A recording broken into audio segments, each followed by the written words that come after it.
Giving Malone, that's what they say. Oh, you search. Good for sometimes, definitely not a skill.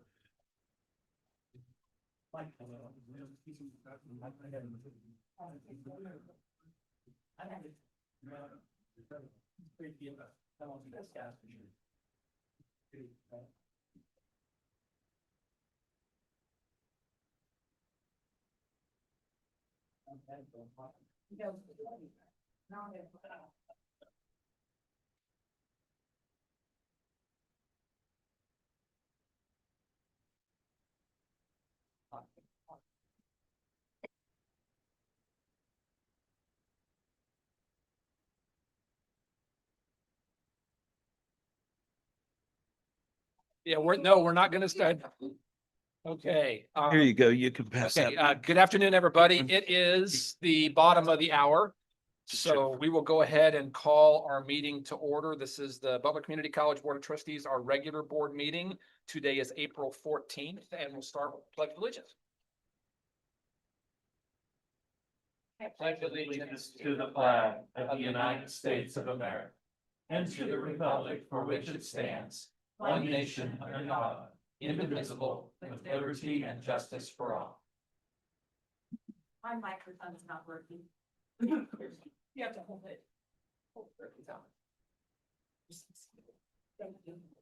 I did get some feedback this week that it is sometimes hard to hear us, so be sure your mics are on and be sure that that it's close to your speaking voice. So they work the best that way. Have a couple, does anybody, I've got a few changes to the agenda. Does anybody else have any that they want? I do. Yes, ma'am. I would like to add H under Roman numeral 6. Hang on here. I just got to look at it one more time. To give an update on the KACC report that we had last Friday. Oh, okay. Okay.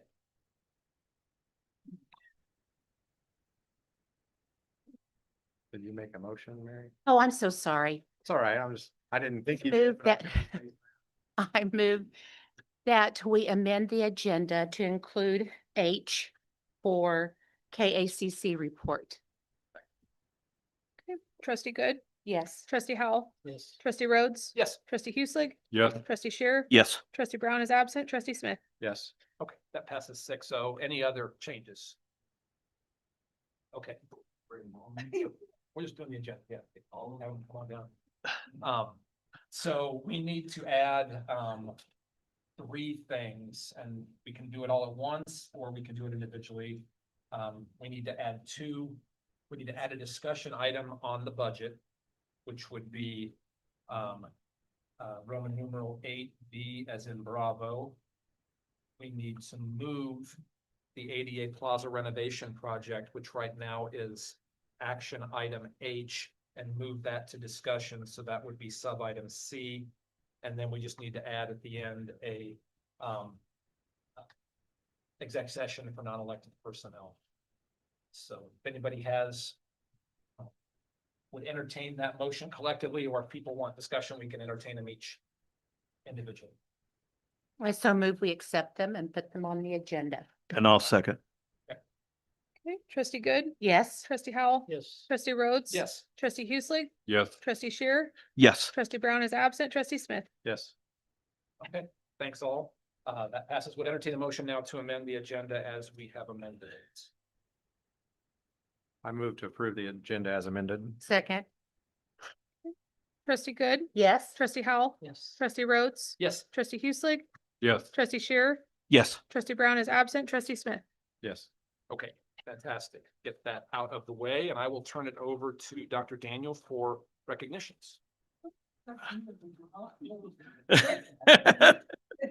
Let's first start with the HLC recognition. So Dr. Dunleavy and Dr. Rickenbaugh and myself presented at the HLC conference, a presentation that was just a flesh wound, developing a culture of leadership, data-driven decision making.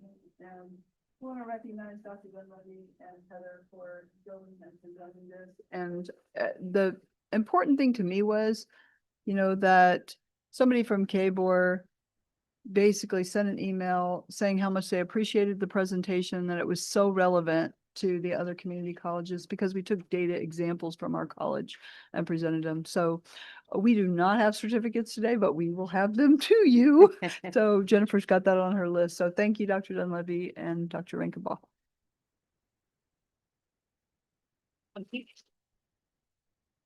And then next up on the list is Phi Theta Kappa. Are they in the room? Okay, I'm gonna save and do them third and do our basketball players next. So I want to move to the men's basketball team to start with. First of all, overall record 25-10. Our conference record 17-7. And Oh, baby. no, there's lots more. Might want to hold applause. Okay.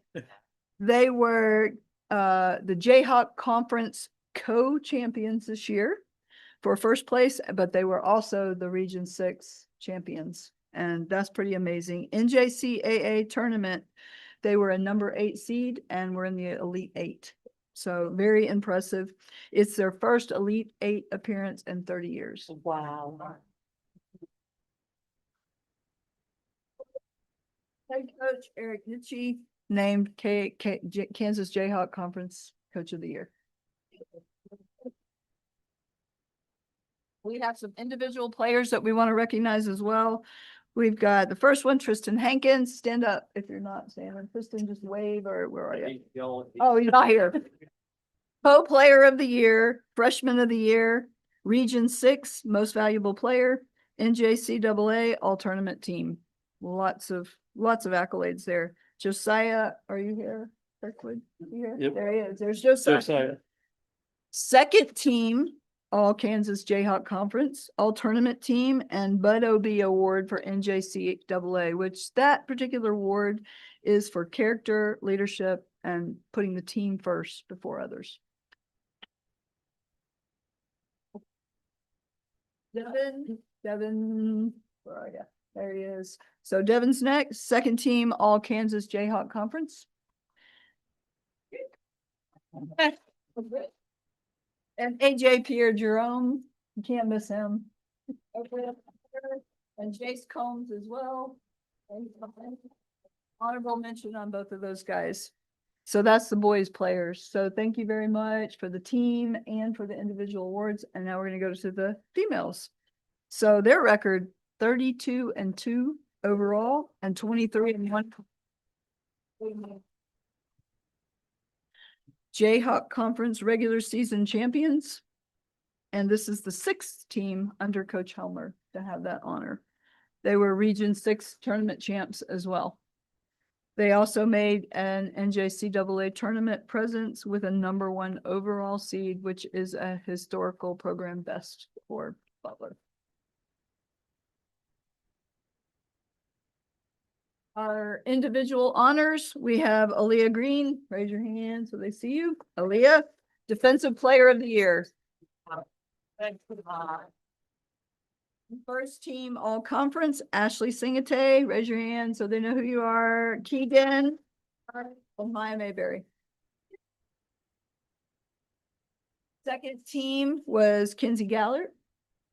She's not here. Okay. And honorable mention, Destiny Smith and Aaliyah Green.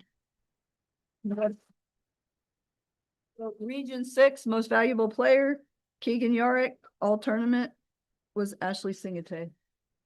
And we would be remiss if we did not talk about Coach Helmer. So Mike is stepping down after 18 seasons to serve as the athletic director. His overall career record, 414 wins to 157 losses. He is and does hold the record for the winningest coach in Butler's program history. And we also want Stephanie Fawcett, who is going to retire after 14 seasons. So from that, I will basketball. You guys don't have to stay if you don't want to. You're welcome to, but I will say that I attended a lot of ball games. And it was really fun to watch them play. And they were worth the price of admission. And they did the college well. And so it was fun to go to the ball games. We're looking forward to those of you that are moving on. Lots of you are getting Division I looks and offers, and we know you're going forward, and we'll be watching you once at Butler, always at Butler. So we care about where you go and what you're doing, and you guys that are back, we can't wait for next season. So thank you guys. Thank you. Thank you. Thank you. Okay, now we'll move backwards to Phi Theta Kappa. They just came back from their little conference, and Butler students were named to the All Kansas Academic Team. One of the top honors in the state, Lucy Long Lee. I'm going to name their names just so you know how many of them were there. Emanuela Forbacha, Allison Vogue, Jason Belair, Blake Locke, Ritu Narola, and Misty Ruda. They were all named All Kansas Academic Team, which is pretty impressive. Also, Butler students recognized through Phi Theta Kappa individual awards. So those were more all team awards. The individual awards, Brent Tercel, Faye Belair, and multiple honors, including several first place finishes for those students. Along with that, we have Butler's Phi Theta Kappa chapter earned what we call 5-star status. That's the highest level of chapter recognition and was ranked among top in the region, including second place for distinguished chapter. And then finally, Chrissy Gifford, who oversees that program, is the recipient of the Heartland Region Horizon Award, which is very prestigious regional honor for leadership and impact. So they did fantastic. So we wanted to.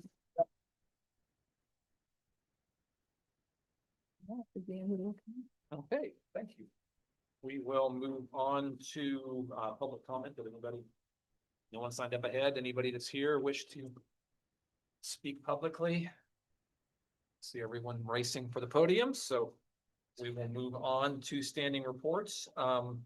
Sam, student government. Come on up, come on down. Yeah, yes, please.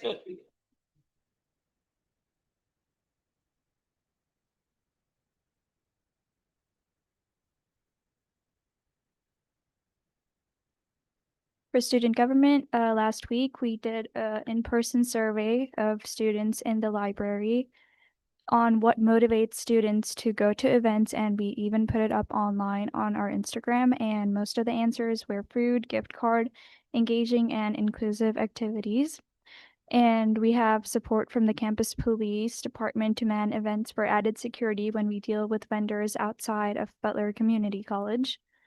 And the student government room needs some general maintenance, which I will be planning on discussing that with Helen, I believe, yes. And I would also like to request more office space for student government. I see that some of the rooms around this in the student union are unoccupied, so that goes to Arlen as well for the permissions. And we are trying to work towards expanding the Butler clothes pantry to include dorm essentials like blankets, tabletop fans, bedsheet cubbies, room mirrors, and such. There will also be a promotion soon at the library for student government themed lattes and 1 voucher per application for student government taken to apply for being a member of the student government. And that is all I have to report. Thank you. Thanks. Very much. Will you move her next year? Good, good. I'm glad you're staying. Me too. Okay, Carrie, operational staff.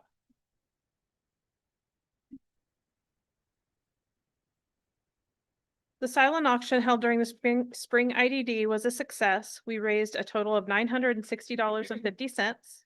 The 900 building was the winner of the basket contest and earned a pizza party. A special thank you to Patty McFadden and student accounts for their help with the silent auction. We appreciate everyone who contributed and participated in making this event successful. We extend our thanks to Dr. Daniel and supervisors for supporting staff attendance at the ACOP conference last week. A total of 12 staff members attended, with 4 serving on the executive board. This year's conference was hosted by Labette Community College, featured alumni and current employees as speakers who focused on leadership development and building community connections. The upcoming conferences in 2027 will be hosted by Neosho Community College. The dates for that is April 21st through the 23rd, with the theme of cultivating connections. 2028 conference will be hosted by Hutchinson's Community College, and we would like to chat with people about maybe hosting the conference here in 2029. We think that would be a good bringing people on campus. Next, we will begin planning the date and location for our annual recharge event. This is always a great opportunity for ops staff to step away, recharge, and regroup, and we look forward to creating another meaningful and refreshing experience for everyone. Thank you. Carrie. Professional employees, Corey, is that you? Come on down.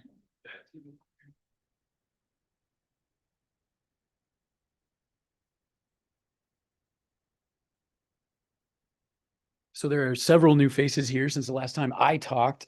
You may remember Camille Freeman, who's the president of the BCCEA. I'm the vice president, and so sometimes I fill in for her when she can't make it. It doesn't really matter how my voice is at the moment, apparently, because she'll just have to do whatever. But I just have two things to report this time. The first one is several delegates elected inside our local educational association went to the representative assembly for the state level KNEA this weekend on Saturday and Sunday.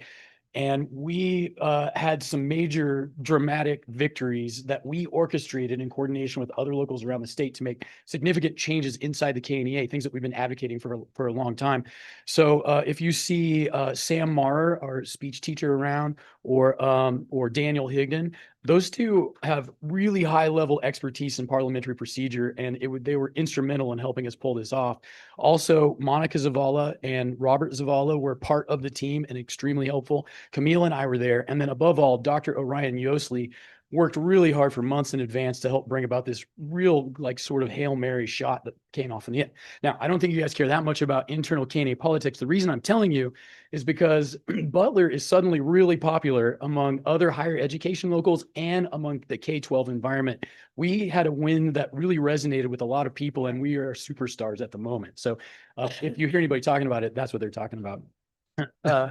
Okay, so the other thing is this. I just want to forecast the way that one of the ways that we plan to sort of use this monthly slot going forward. We realize that there may be some gaps in the way that the board and through you, the public, understand the kind of work and labor that we do here as faculty members and advisors in particular.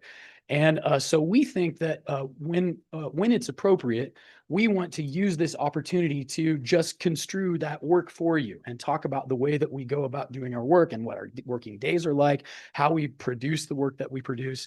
Of course, we're going to be cautious about that going at the moment because we're in negotiations and we want to be sure not to negotiate unfairly or outside the guidelines established by fair, what do we call it? Fair practice, fair labor practices, et cetera.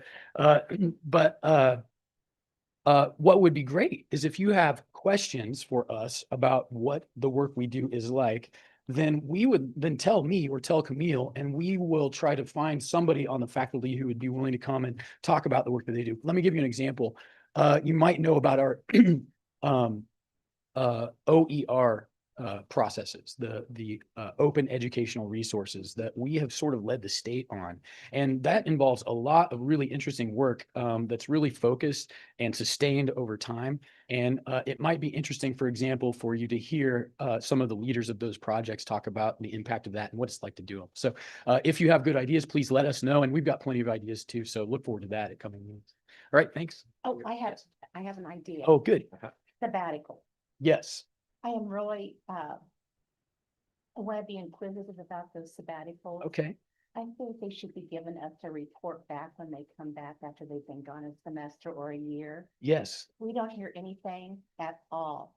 In fact, I've been on here, 6 years and I've not heard anything back. Okay. Well, thank you for telling me that. It so happens that as vice president, I'm the chair of the sabbatical committee, and I can answer questions like that. Okay.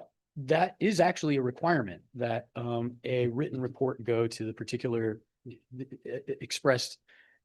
Off the top of my head, I can't remember exactly where it lands. I think it lands first with the dean who approved the person's sabbatical, and then eventually to the board. that defines the project. And also in the application packet, as we have one on the agenda for today, I know. you'll it's see, wonderful. I think so too. It's a really exciting project.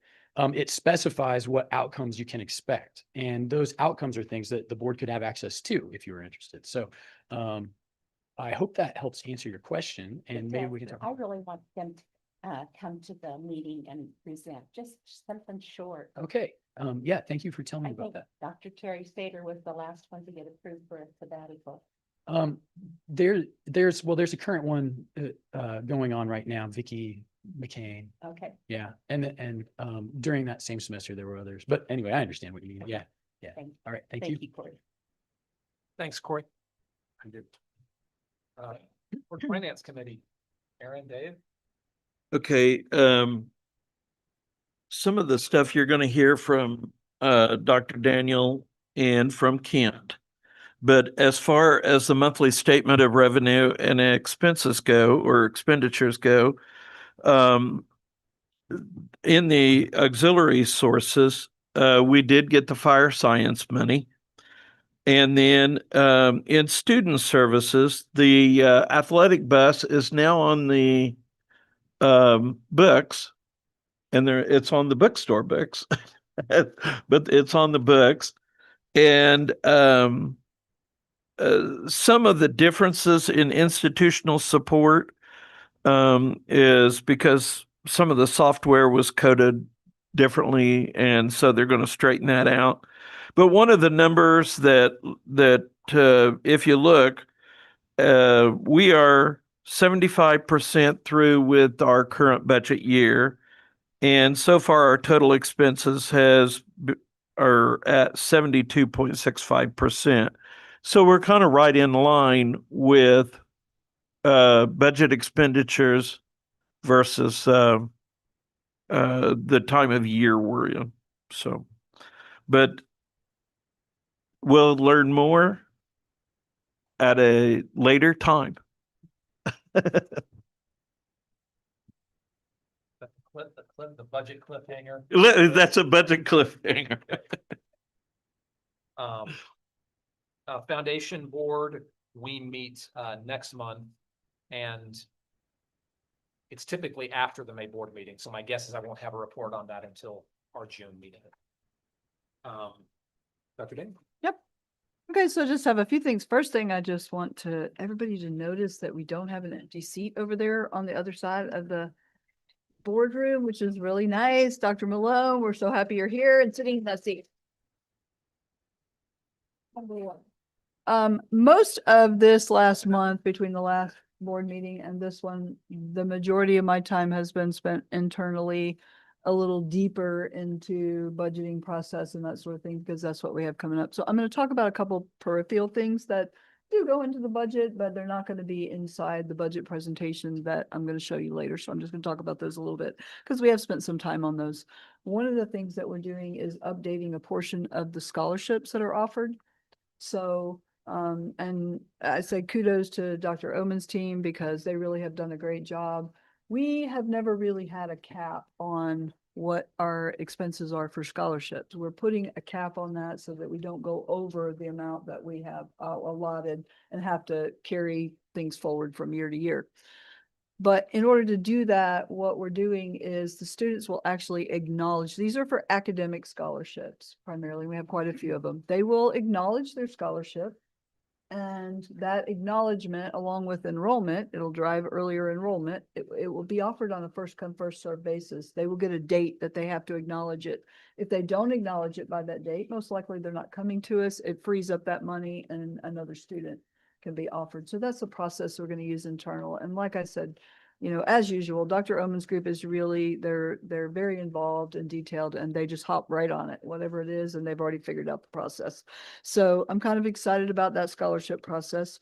The other thing that we are working on very diligently, and we will present, you know, a format of this at the next special meeting on the 27th of April. We are working at it with all of the designated accounts and also of the course fees. I think you pointed it out. There were quite a few in there. We were already looking at this. There's a lot of them that have a lot of balances or haven't touched, or just cleanup needs to be done. You gotta look at those things, and we are all digging into them and looking at them. The deans are looking at them.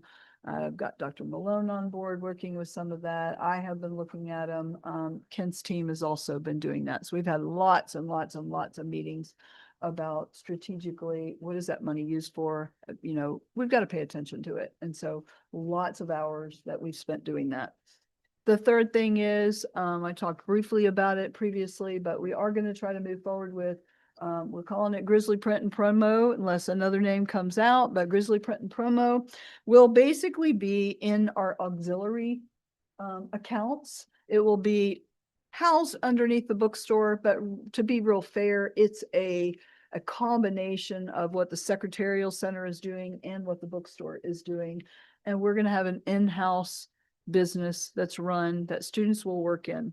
So some of the things I think that are important there is we want to provide, you know, to capture the revenues that is going outside the college on promotional products, because we already have all the pieces in place to do it.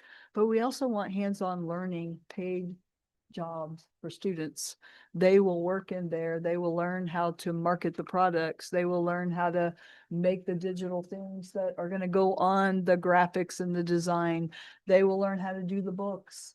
They will learn how to do the actual makerspace. These will potentially also allow us to capture some students that we haven't captured already. I mean, students like Leon that work in the mercantile, like Circle that work in the bank there, they're hands-on students. It just gives a different opportunity for those students to learn. It captures our savings and efficiencies that currently leave the college, as I said. It provides a hands-on opportunity. It greatly improves consistency and visibility on where our spending is in terms of print and promotional products. It allows us to see it and capture that very easily. Essentially, what we're going to do is have a policy that requires everyone to go through Grizzly Print and Promo. We won't be able to handle everything in there. The large orders, we will take and outsource, but outsource it at a wholesale price, you know, with the company to get the best bang for our buck.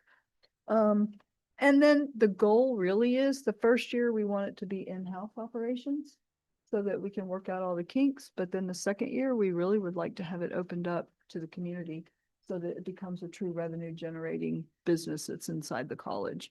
So we've spent a lot of time talking about that, the model, what does that look like? You know, what can we do in there? But they will be paid positions for students.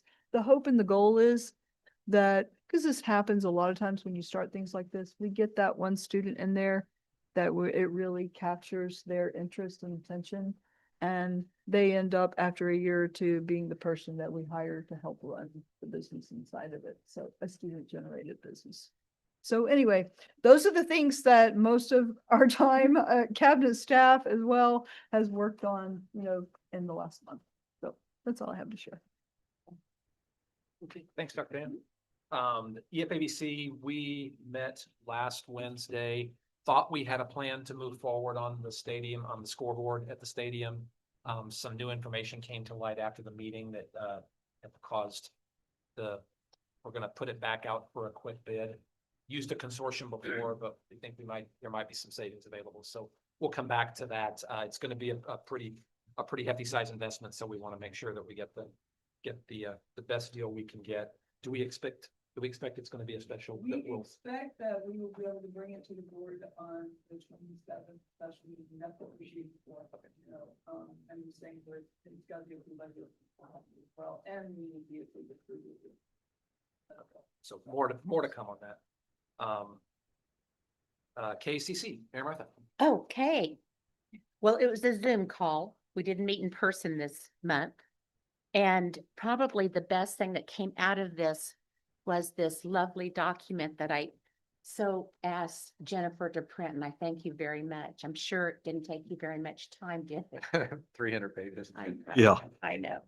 But it's so good because we can say to people or ask Bill, especially when he says, I don't have those figures right now, we can go back to Garden City, and I'm being nice, you know that. where you can go back to Garden City Community College and find out what their room and board was for a dorm. So Shelby just asked Jennifer to make her a copy of this Ran book. across it last night. I didn't even know it. Yeah, we just got it. Heather just said it just came out and I thought, wow, this is great. Shows credit hours, cost per credit hour, in district, Grant. out of district for all the colleges. So we don't have to wonder what other people are charging if we're in the ballpark. It's like, that's super convenient. It's a Yeah. lot of good information. Sure how it's been, yeah. Really. Yes. And the other thing that we talked about was, and I was kind of concerned about this, when we have a college course taught at a high school, those teachers do not get paid. Well, to be fair, they do get paid, but the district, many times, every school district Doesn't give them. Some off the top, pass a little bit down. Not to the teachers. Now, unless they have a pre-arranged negotiated agreement within their system, and when that's up, they can no longer be grandfathered in. There's a $600 tuition rate, and it must go to the teachers, so that it goes to the district. And I think that's what should happen. I cannot believe some of our districts haven't paid. That's surprising. I know, very disappointing. And then Okay. And that was it. Okay, Maria Martha, thank you. You're welcome, Forrest. Okay. Just plugging right along. Monitoring report, Dr. Nordman. I'm gonna go this way. You're not staying for the rest of the. No, is this your last report? He's on his way out. Yes, as most of you are probably happy, this is my last opportunity to present to the board. So I beg you just a few minutes. I have a couple of observations, insights, I'd say, truths, things I've been thinking about. How about that? And then I know you've read the report. I have an apology I need to make to Mary Martha, and then I'll answer some questions, but here's some observations.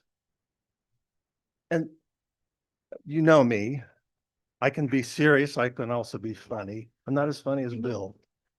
No, I'm not. But there's often truth and some humor, and there's also humor and truth often. So take this as simply, we'll entitle it Observations from a 42-year veteran in the Kansas education system. Number one, AI is the most dangerous intrusion to education since No Child Left Behind and standardized testing. And I'm not giving you insight as the board. None of this has anything to do with the board, which is great. I won't get in trouble. And then you just fire me tonight. I do ask you to think about some things. Number two, the state of Kansas should be ashamed of itself that every student graduating from its high schools isn't reading at least an 8th grade level or beyond. I may speak to that a little bit more later. Number three, true learning only comes by learning to overcome personal fear, accepting responsibility, and navigating adversity. Number four, there's only one true lesson to learn. Know thyself. Number five, we all think we have the truth. We don't. Now, before I become an anachronism in your minds, a few more that I'd like to add. The most rewarding work that I've done in my life, besides being a father and now a grandfather of 8, is the relationship that I've built with my students and my peers here at Butler. Number 7, I always felt I should have given more at the end of every semester. They may not have wanted it, but they deserved it. Number 8, I've learned that being an administrator is tough. It's hard to earn trust, but you have to put 100% trust in the people you manage.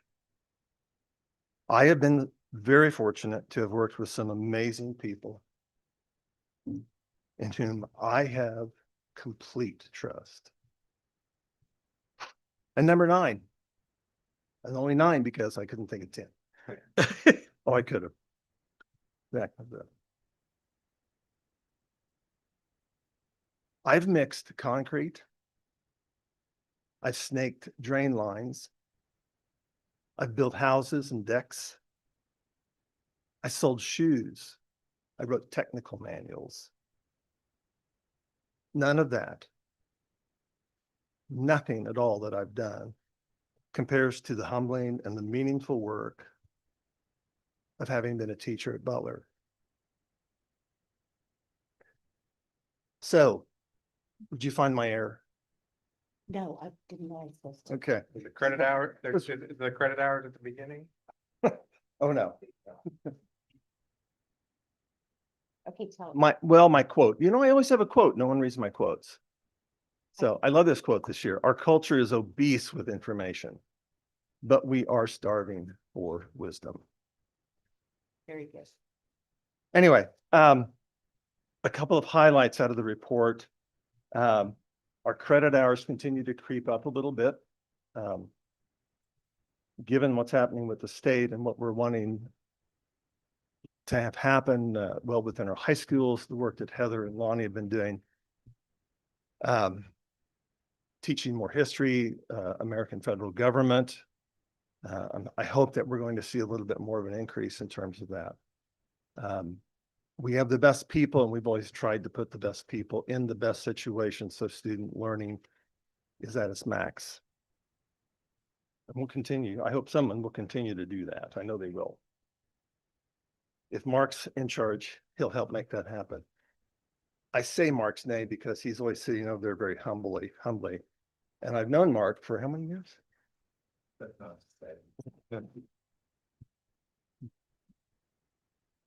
Then I won't. KCCLI, buddy. These pages aren't numbered. Anyway, over on the general division work that we've done, Corey mentioned this a little bit earlier, but we continue to develop OERs within our courses. I look at these much like athletics would in terms of the teams who are in here, and wow, great job for them. I followed them on TV, many games. I look at this as that kind of a championship. The number of OERs and the amount of money that we've saved our students based on the work that our instructors have done to try and help students manage the costs of texts. And they've done a really great job at that. And you can see the numbers there.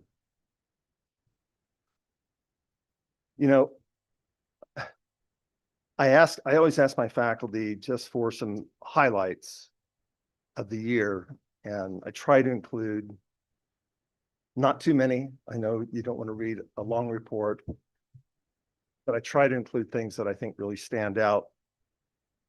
And in that respect, I had to leave many things out of this report. But I do want to mention Andrea McCaffrey Wallace, who was nominated for the 2026 Master Teacher. You should just walk into her class sometime. She'd probably go, "Oh, hello." But she's a wonderful teacher, and that was such a deserving award. Kathy McCoskey, who has been our developmental lead, English lead, received a well-deserved award from the state that you see there. She, it's the Sunflower Award for Co-Requisite Innovation. We've been doing co-requisite, which the state is just now sort of figuring out, oh, this is maybe how we should do it. since 2013. And we've been doing it well. And I like to think that we've led the way for a lot of institutions in our state for how to best make that work. I'd like to talk about the foreign language department. Kelsey and Amanda have done just amazing things with bringing their foreign language with an OER, complete OER, all online. All those classes in Spanish can be taken online now. The section about the open educational resources, I do want to point out the numbers there are impressive. The asterisk about the Maricopa savings, I did want to add that that average that we continue to use, that we still base our figures on, $100 for a textbook. That was over 10 years ago. So probably in actuality, that cost is much higher in terms of what we've been able to save students based on that new average. I don't know what that is yet, but that's an older average. I'd be very remiss not to mention Amy Bruno and Janet Spencer, who've really stepped up and helped me after John left. And John's doing great. We talked several times. He's having a blast. So, and anything, I think he's just published a new book / pamphlet on NIL. And he's more than welcome to share that with you for a small fee. Yeah. But Amy and Janet have really stepped up. They help manage the day-to-day things that go on, everything from finding a sub that we need to helping me with scheduling, reminding me when a class, oh, hey, this is filled up. We need to probably open another section. So I want to shout out their names to everybody. Well, those are my highlights. I'd answer any questions that you might have. Yes, ma'am. Do we even have a humanities department now? We do not. Okay, it's gone. That's just part of, yeah, we put that in there. But So we don't where'd have it go to? Like what classes? It's just swallowed up into liberal arts In the with liberal all the arts, stuff okay. we do. I had another question. Oh, I know what it was on Dr. Noreen Templin. Yes. She earned the designation of Certified Travel Associate from the Travel Institute in July of 2025. What does that have to do with the college? I think she just put that in there. I'm not sure what it does do with the college. However, if you're wanting to take a trip as a faculty member, Is that what she did yeah, she kind of on the side. Yeah. for the college? Oh, No, not. But I think if you were a friend of Noreen's and you wanted to go somewhere, you could probably ask her for some I help. see. Yeah. Interesting. The one thing I wanted to know, because I have a nephew who has autism, is the presentation on autism in the end of April, is it to where anybody can go? And who's giving that? I can't remember. Missa Oh, Misa will present on autism at the end of April. I bet if you came, it'd be fine. Yeah. I tell you, I looked at some of these things, and the one thing that kind of caught my attention was pet the puppies. Mhm. I taught in a school where we had a therapy dog, and our discipline went down a lot because of that therapy dog. And and you look at different things in behavioral sciences and think it's kind of corny, but it works. Yeah. It works. I wanted to bring over the stingrays, the little stingrays. Yeah. Have the bit, but Ireland wasn't going to let me do that. You can blame him. Probably a lot of finals were, affected by that. Any other questions? No. I will miss presenting, especially since there's a lot of people in this room that I had in classrooms a while back. And I talked with Eric. We were at our credit union board meeting, and I said, "Are you going to be there?" And he said, "No, I got a work thing." So, yeah, Eric was one of my students a long time ago. And he was, well, I have to say he was a great student. But when he says he's competitive, he was competitive as a student. So we have a good one here. Anyway. Yes. It's come up in enrollment from 1 to 2 in religion philosophy. What are we doing with that to attract more students? Well, we can. There's a challenge in terms of how we now market a program, or if we're going to market a completer. It's easier for us to have students finish a liberal arts degree, which is why some of those numbers are either the same or they've gone down a little bit. Because what we want to try and do is make sure students can, first of all, reach their 32 hours, in which case many transfer at that point. So it's not that I don't put a lot of stake in those numbers. I'm always concerned that we're getting our credit hour, the credit hours are taught that we want to try and meet that. It's getting more challenging to try and say we have this many majors in English or in religion or philosophy, because it's easier just to get a liberal arts degree. So that's what you kind of lead them to, is the liberal arts degree. That's where they're often kind of pushed a little bit. Yeah. I didn't say this too much about this earlier, but I would ask the board to really advocate for what I think are the students out there that that are part of our community that sometimes aren't getting served. And because of what the state is doing in terms of cutting some programs or cutting some funding towards things that, I guess I'd say it this way, that aren't our fault, but we are the ones that sort of suffer from that. I'm talking specifically about the fact that we still have a large number of students, and I'm talking over the last 5 years, and Aiden can be much more specific about this than I, but not just first-time, full-time students, but all of our part-time students. And we're talking 4,000 or 5,000 students who come in needing developmental work. And if the state's going to cut that because they paid for it once, they didn't give it, they didn't pay us. We can do it well. We can do it well.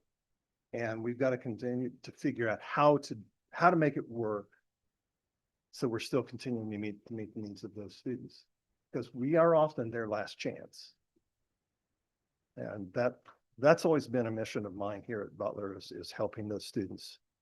And I don't want us to let them just hang out to dry. So we need to be doing some things for them. Okay, there's my soapbox. Anything else? All right, thanks very much. Hey, thank you. Wait your last day 31st. of May. Thank you for everything. Thank you for everything you've done.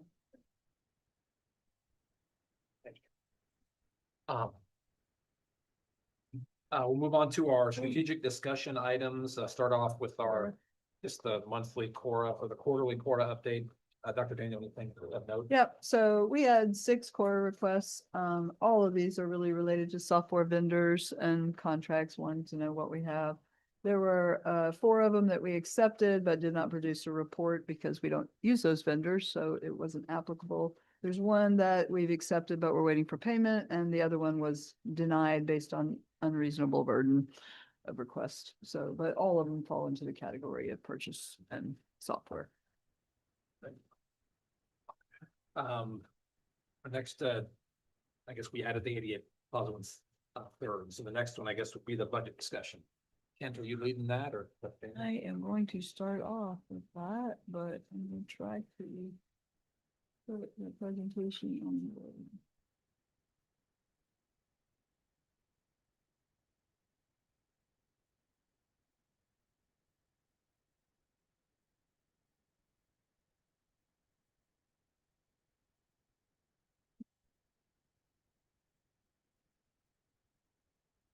Oh.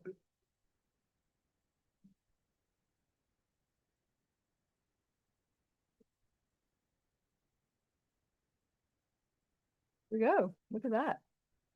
Alright. You're gonna have to turn around and look behind you. One right here. Oh, it's right here. There, okay, great. Yes, you won't. All right, so Just look like I'm in. We're gonna look at the little screen.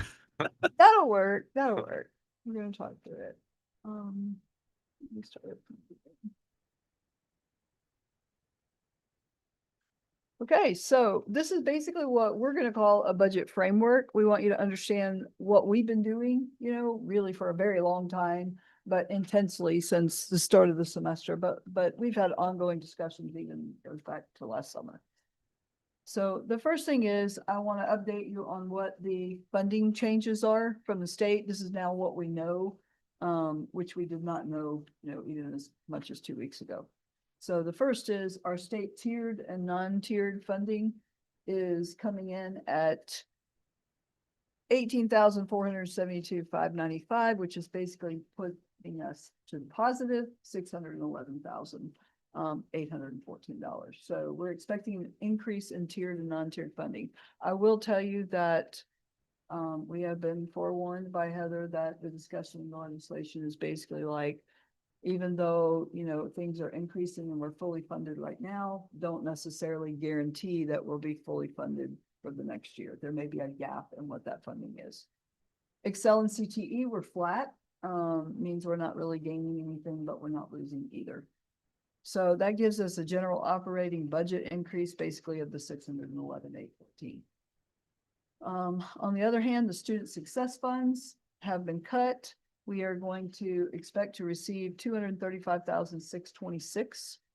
And that is a decrease of 726,184. More importantly, this is the last of the student success funds. It will be sunsetted after this year. So we will receive no more funding after this year. Then we moved to business and industry. We're actually seeing an increase there by about 37,886, 38 grand. And just keep in mind that that's restricted dollars. So it's not really things that can go just to the general budget.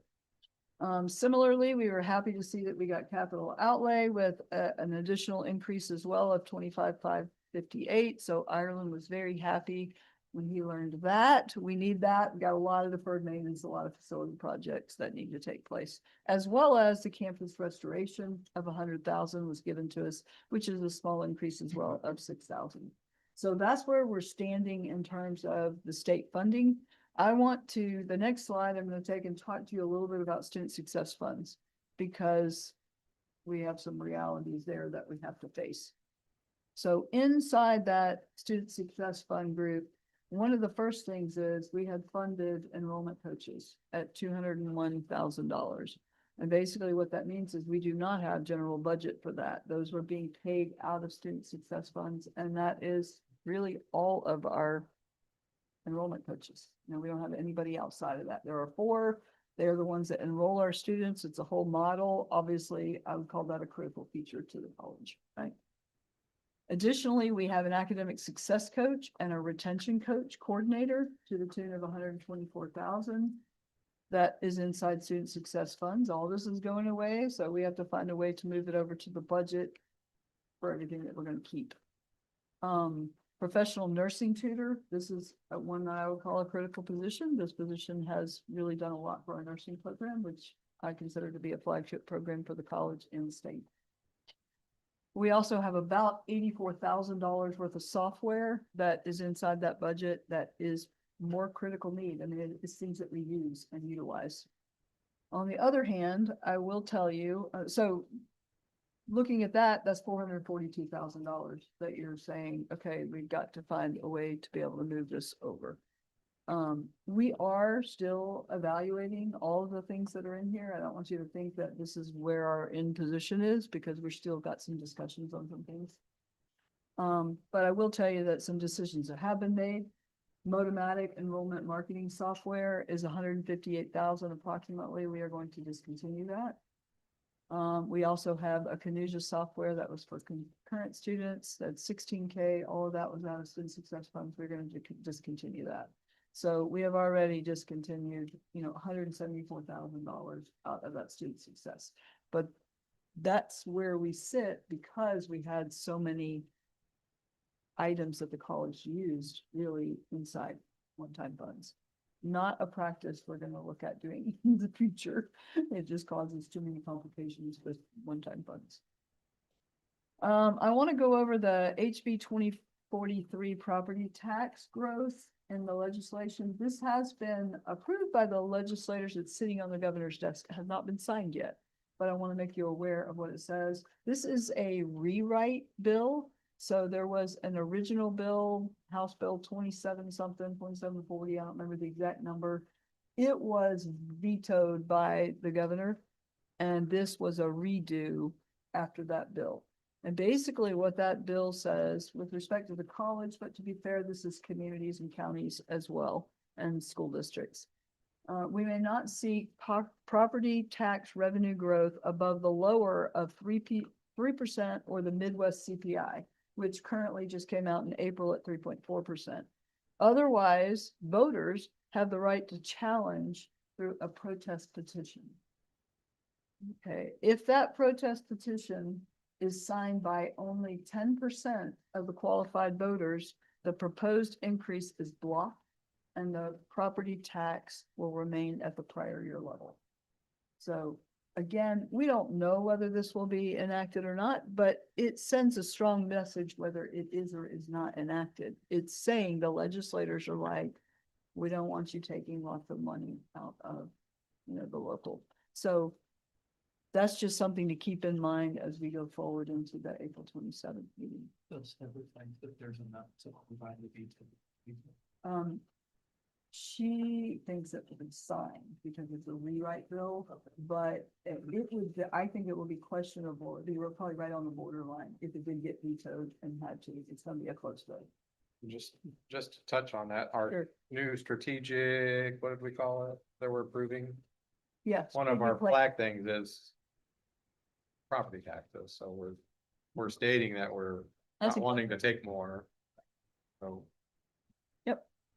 I just want you to be aware of what the sentiment is across the state. Tuition waivers. This is something that also was brought up.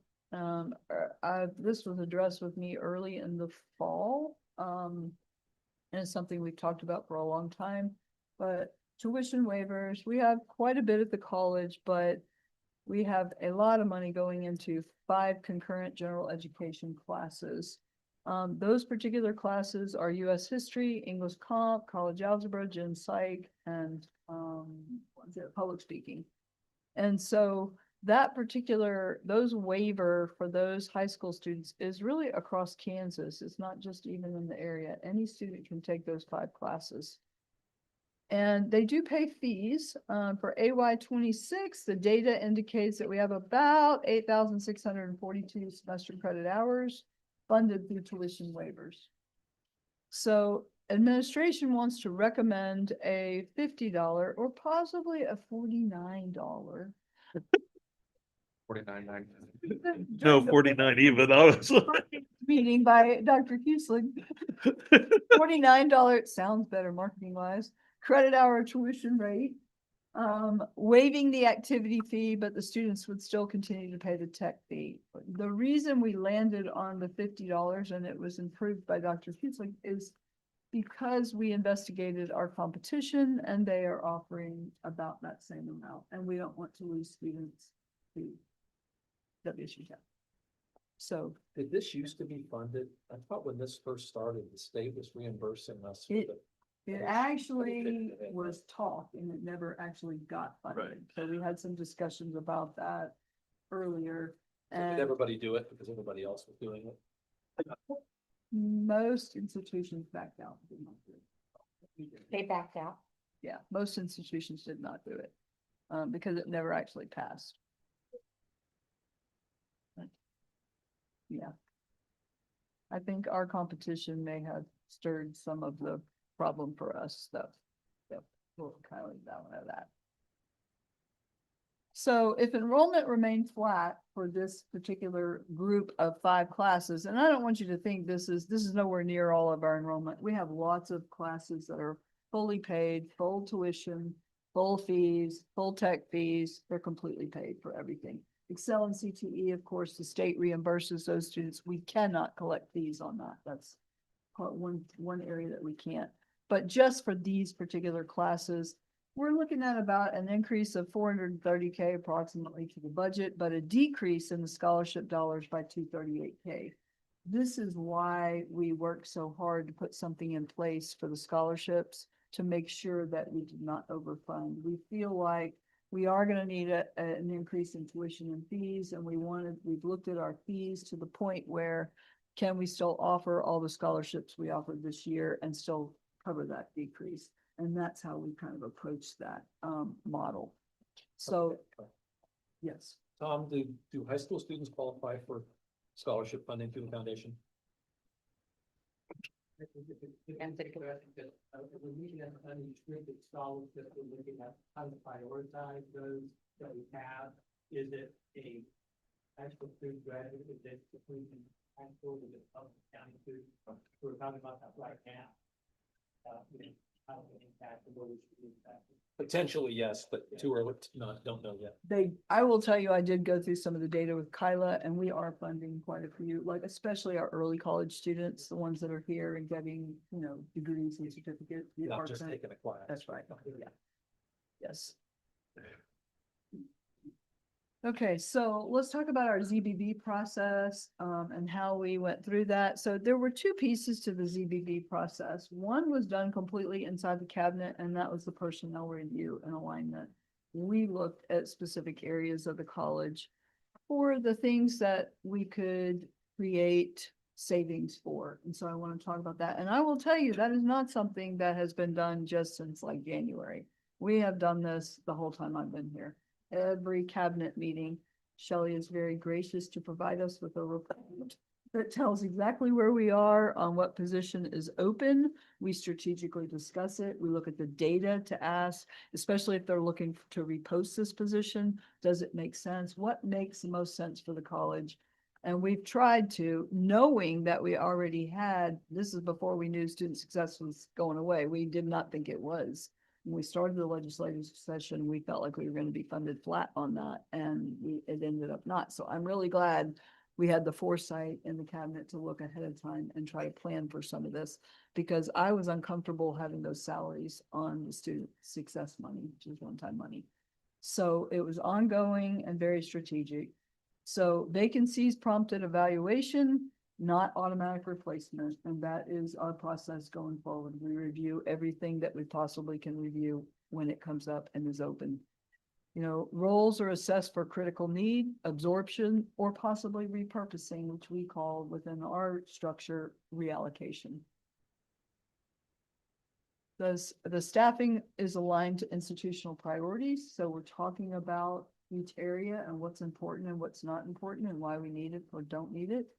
And our result is right now, to date, we have a savings of 637K in ongoing personnel expenses, which allows us to move some personnel and the things out of student success over into it. So we've created the room and the efficiencies to make things open. Any questions on that? Okay, then the second part of the ZBB process, which was all the budget managers participated in this process. It was very broad engagement, and it was in open forums. There was documents that were prepared and submitted to the finance department, and then there was open forum presentations on what happened. So inside there, the review focused on non-personnel expenditures. So they weren't really looking at personnel. They were looking at all the other expenditures in their budget. And they were asked to basically look at those and see what is it that you're not using that you feel like you can give up. Across the college, we had approximately 350K in savings across departments. So that was what was given up freely inside college, with people saying, look, I'm really not using this. I don't have a strategic purpose for it. I will give it up. Then on the other hand, we had approximately 500K in validated needs aligned to strategic priorities. I will tell you that that particular amount there is still being scrutinized, because as we go through it, we have learned a lot of those additional needs are things that should be taken out of course fees or certain areas that we have a place to take them, not so much the general budget. And so over the next couple of weeks, we will be refining that quite a bit. I still don't think we'll be 100% there by April 26th, but we'll be really close, 95% probably. We'll have that worked through. So I feel like that was a really great effort by everyone at the college and going through and looking at what they have in their budgets and what can we give up to help other areas of the college. Additional budget considerations, obviously, that we've talked about, but don't really have, 100% firm information on is, a salary increase. What are we gonna do for that amount? Health insurance increase. There was a meeting today, so probably have a little bit more information, but we still have to look at that. Deferred maintenance is very important. I personally feel like we need a plan for deferred maintenance.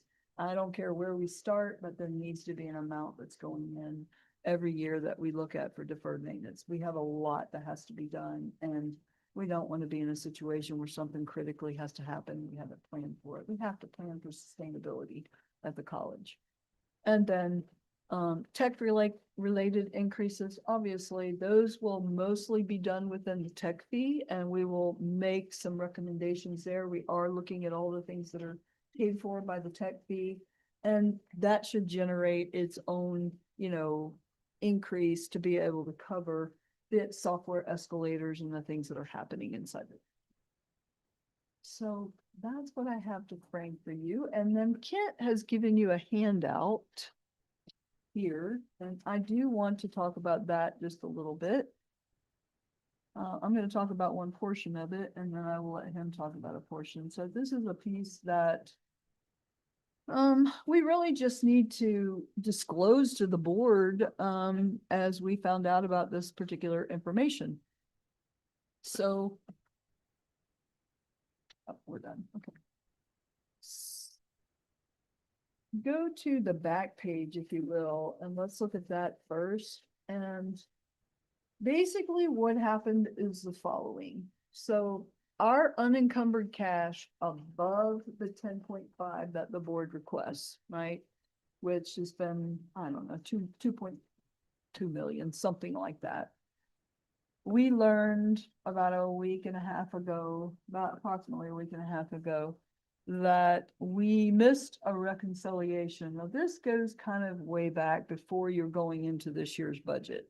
So when Dr. Kroll, right before she left, she was doing some good work trying to clean up between HR and finance some of the open positions that are in, there that are just carrying. That's where our unencumbered cash comes from, above the board's amount. It's true of every college. You always have people leaving. It takes a while to fill a position, or you hold a position because you're thinking I might need to change this position, or I'm not sure if I need it. And that creates unencumbered cash, right?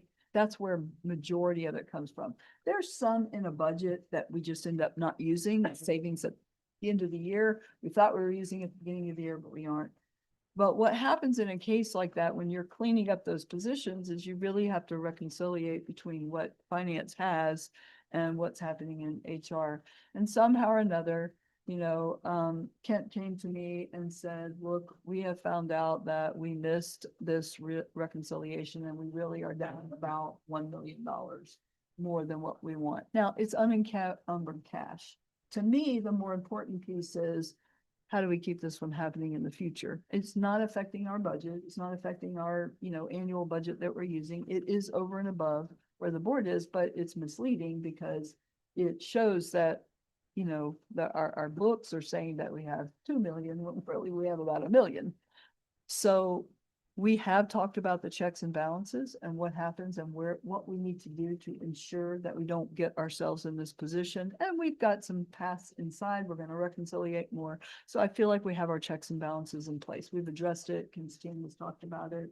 We talked about it in cabinet, and I believe that's in place. But to be transparent with the board, we want you to understand what happened. So when you made your projections going into setting the budget for 25, 26, you know, you were told this is what we have for unencumbered cash, but we didn't know different until just recently when it was reconciliated again. So that's where we are on that. Any questions?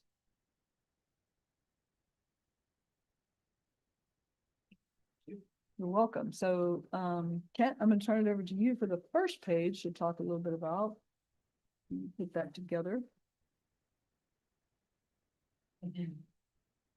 So, first page, deals with our, recommendation for tuition and fees for next year. This is a preliminary recommendation that, the senior administration has agreed on at this point in time and plans to bring forward to you at the April 27 work session, which will be noticed up as a special meeting. And we wanted to give you an idea of our thoughts on where tuition and fees should be. I would point out that, well, let me just start at the top. We have the new tuition of $50 per credit hour for these 5 specific classes, concurrent classes that Dr. Daniel spoke about earlier. These classes on the books, the tuition was charged in the past several years, but then we had an offsetting waiver for the tuition. We did charge and collect fees from these students that time. So we're recommending a $50, unless it goes 49, but $50 is the recommendation for per credit hour. On the other categories of residents in district, in-state, outstate, and international, we're looking at going up approximately 5%, rounded. So it's not exactly 5%, but you can see it's going to be quite close. And the discussion at President's Cabinet was, you know, because of the pressure on our budget for the past several years, and especially what's happening at the legislature this year, and the intent, or what we see as the intent of the legislature to tighten up even more in the future. We think we need probably for operations to go up as high as we feel is practical without putting so much of a burden on the student that it becomes very difficult and maybe even chases credit hours away. And so we have come to a consensus at that level that 5% is the most we feel we can ask our students to increase next year. As far as the revenue that will be created, you can see down below, it looks a little odd. We'll have 435,000 roughly from this high school, from the 5 classes, which will show up as tuition revenue. And that takes away revenue actually from the other categories where it was showing as tuition revenue in the past, even though it was offset by the waiver. So overall, it shows that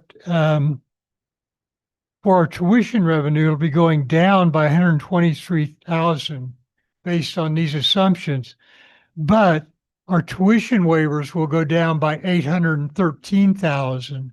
So the net increase to the bottom line is almost 700,000 from this proposal. And this is on as far as enrollment, we're assuming no change in enrollment next year from this year. So this increase is strictly from the increase that is being recommended at this time. So I, again, just like to reiterate that the technology fee is still under consideration.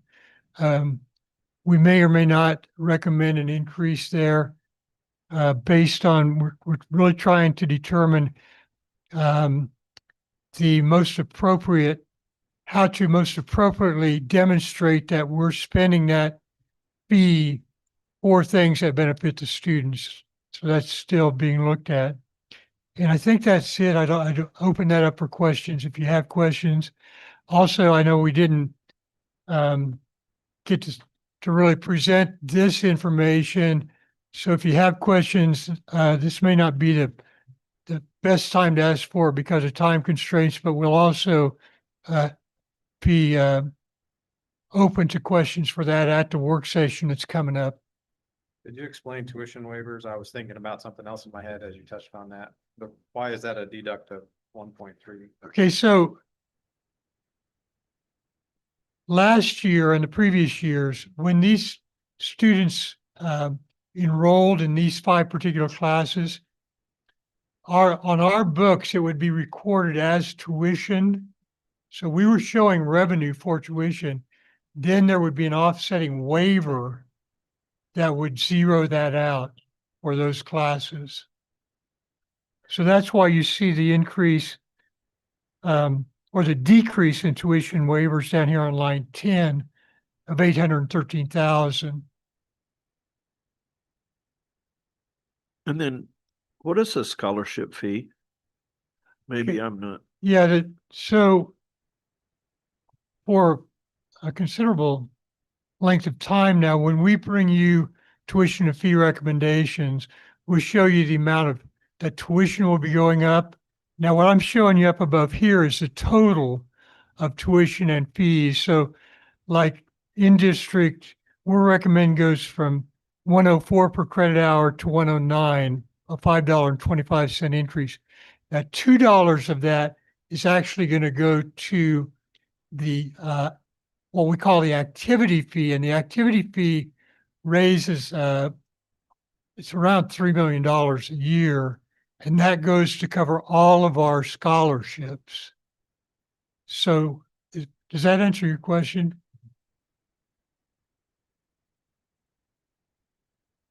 The $49 isn't going to be just tuition. There's going to be a breakdown of that 49 into some other categories. No, this $50 increase or 49? Yeah.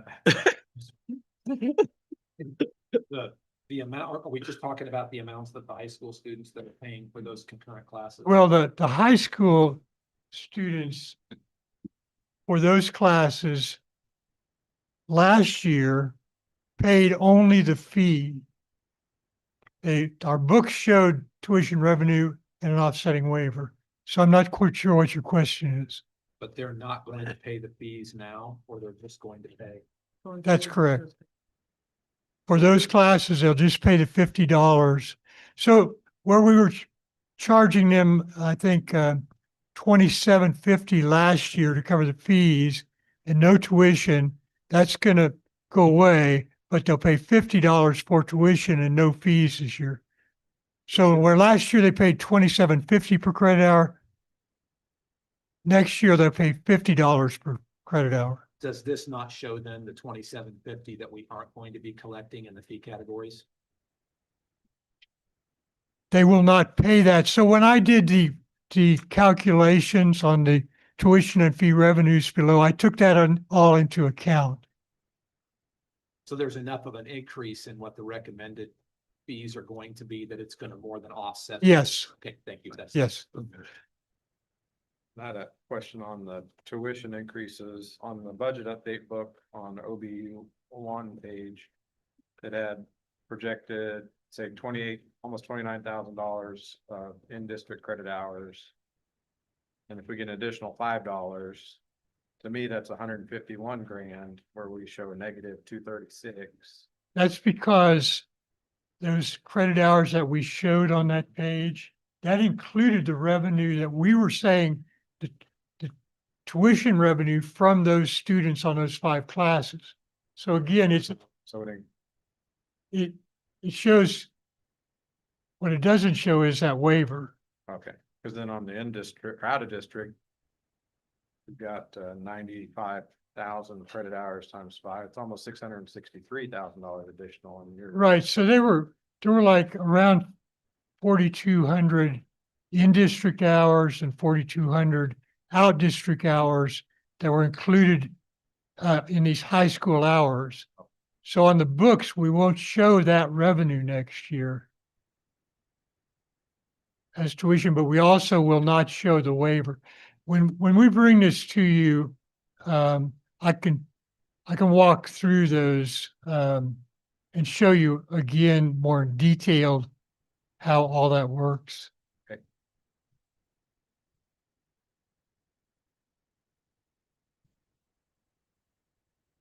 My quick math was just overall 967 grand, and you've got it at 690,000. So that's probably where it shakes out all the differences. Well, there's a couple things, money that would, Right.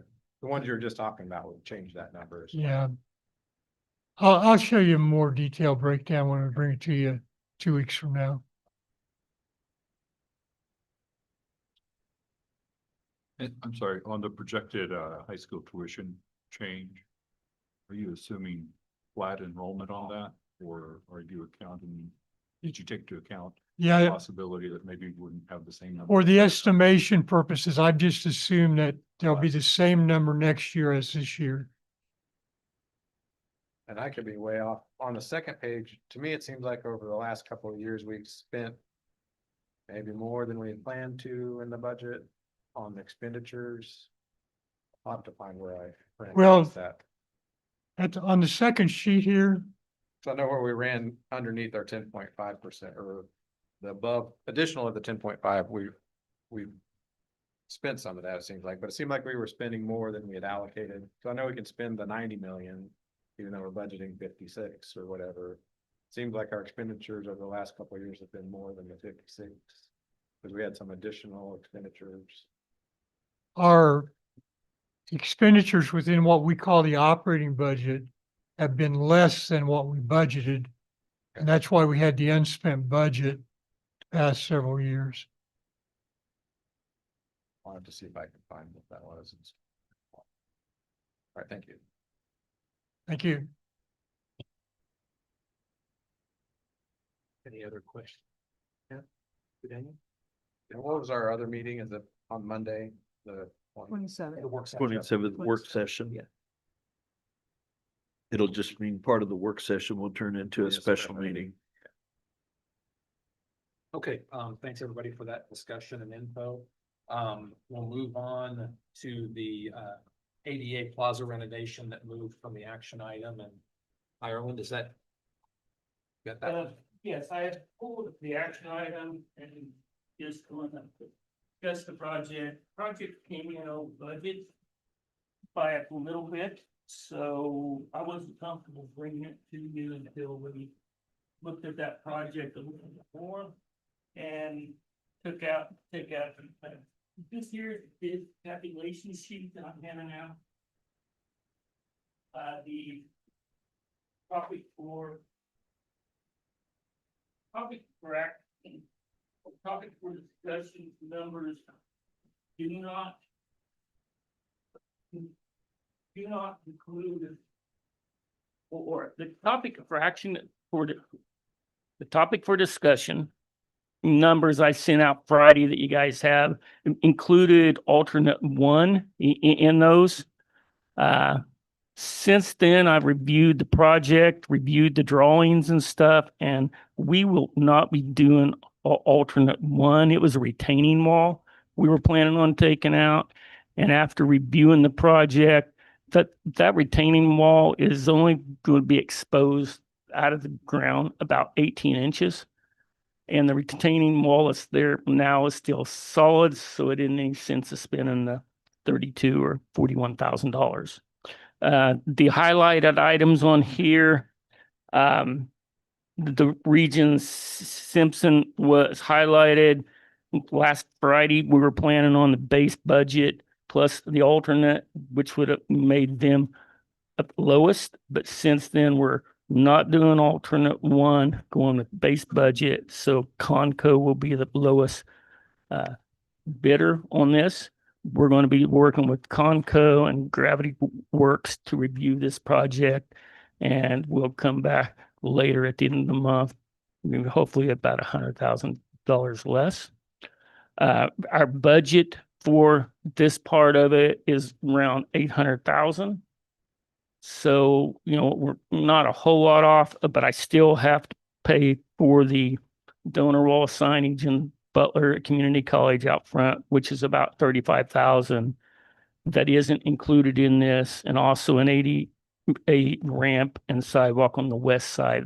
That's about 30,000. So I gotta take off about 100,000 of this before I bring it back to you.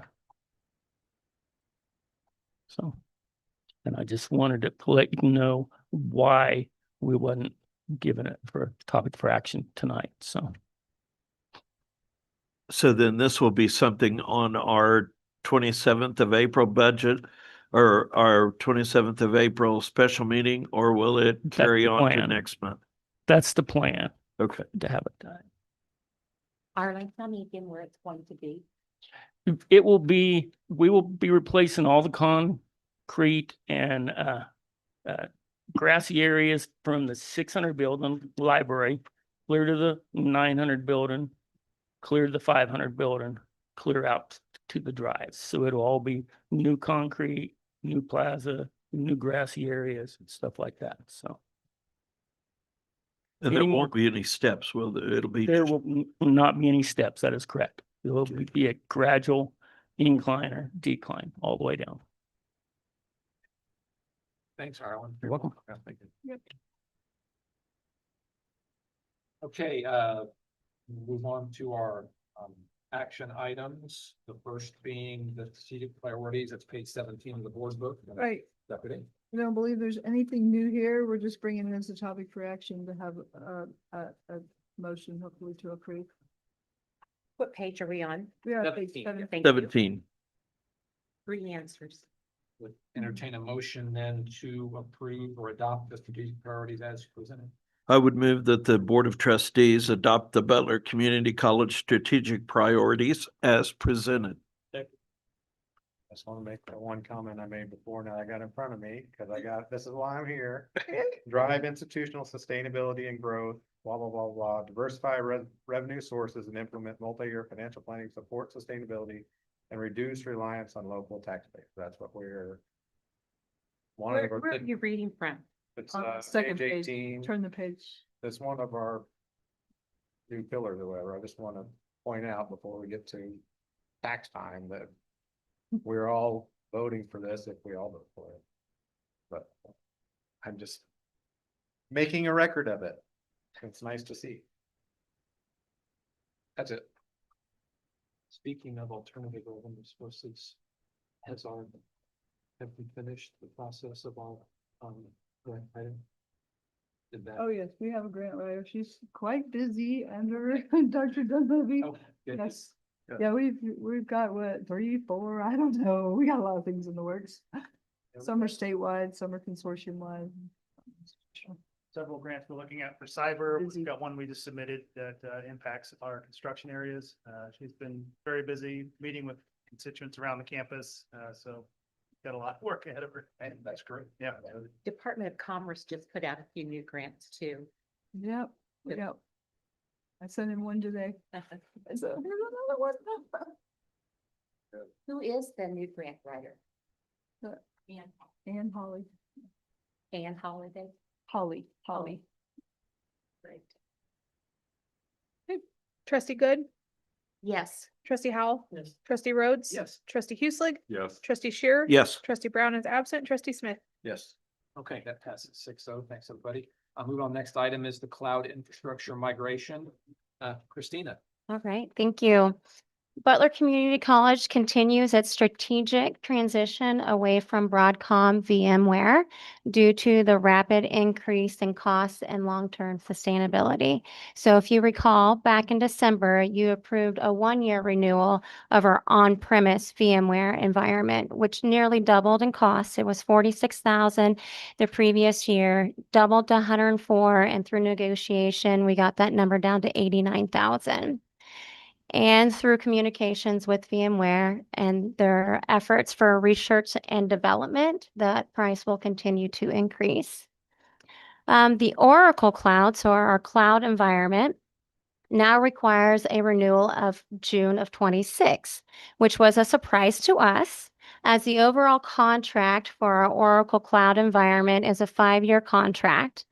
And the and the VMware portion was only for 3 years. So this is a bill of material that's 33 pages long, and pages 1 through 32 and a half all show 5 years, and at the bottom of 32 was VMware at 3 years. At which point I called my predecessor and I was like, "What's up here, man?" And he said VMware would not allow us to go with a 5-year contract, so it was set to a 3-year contract. So it kind of caught us by surprise. So what the team did is we evaluated the options for replacing the VMware environment in the cloud. Our current Banner environment sits in Oracle Native today. And Banner, in case you didn't know, is our student information system and our ERP. So if I reference Banner, I apologize. It is our ERP and student information system. It's what holds all of our information. So our Banner system is built on Oracle Native environment. That's the architecture that Banner sits on. And then our Windows servers sit upon VMware. So it made sense to prepare for a transition to match the same technology that we're using today for our Banner solution. This solution provides a stable and scalable platform that the team is already familiar with. So they already know how to use the Oracle Native solution. It will reduce our costs by not renewing that VMware renewal. And our total annual investment would be $29,110 over a 3-year term. In preparation for this transition, we performed an audit of our current server environment. And we identified opportunities to consolidate systems and reduce our overall server footprint. This not only lowers the ongoing operational expenses for the cloud environment, but the total cost for the migration as well. When we engaged with Oracle on this initiative, we were asked who we wanted our strategic partner to be for this implementation, because their Oracle and the strategic partner will work hand in hand to build out the solution, the implementation path for us. We chose Tharseo IT for several options. When we initially moved to Oracle Cloud for our Banner environment, Butler was selected as a test school, and Tharseo migrated us to the Oracle Cloud environment at no cost to the institution. That was an 18-month project, 40+ hours a week, and involving multiple engineers to make that shift happen for us. It was a huge performance increase for us and a success for the institution. We have engaged Tharseo to migrate the largest portion of our on-premise servers to the Oracle environment that sits on that VMware architecture today. And we have engaged with Tharseo on smaller projects and strategic initiatives. Tharseo already has a deep understanding of our environment, the systems, and the architecture that we sit upon today. They are already onboarded into our systems from a security and compliance perspective. And in addition, there isn't an increase in cost for the environmental scan and the architecture discovery or increase in the ramp-up time. The running rate of a consultant and engineer hours is between $200 and $300 an hour, depending on what partner you want to engage with. Per the statement of work, the engineer hour rate is $143 an hour. There are 350 hours slated for this project. And if the board approves tonight, we will start work this week and will continue until the middle of June for a full implementation and migration. And with that, I'll take any questions. The professional service down is the one-time fee. Yep. You're absolutely correct. And then all we have is that $29,000 for the annual ongoing cost. Would you expect that after 2 years into the 3, we'd renegotiate this to get everything on a new 5-year term? So we have 2 contracts today with Oracle, and we're nearing the end of one of those contracts, and the plan is to co-term And so I assume during some of those co-terms, we'll co-term, and then when we come to renewal of that final contract, it'll be renegotiated in that process. Yeah. And Oracle does things a little different. Everything's based on credits. And so you can look at your bill of material and you don't see the cost, you see the credit. And so it's really interesting to try to understand their bill of materials.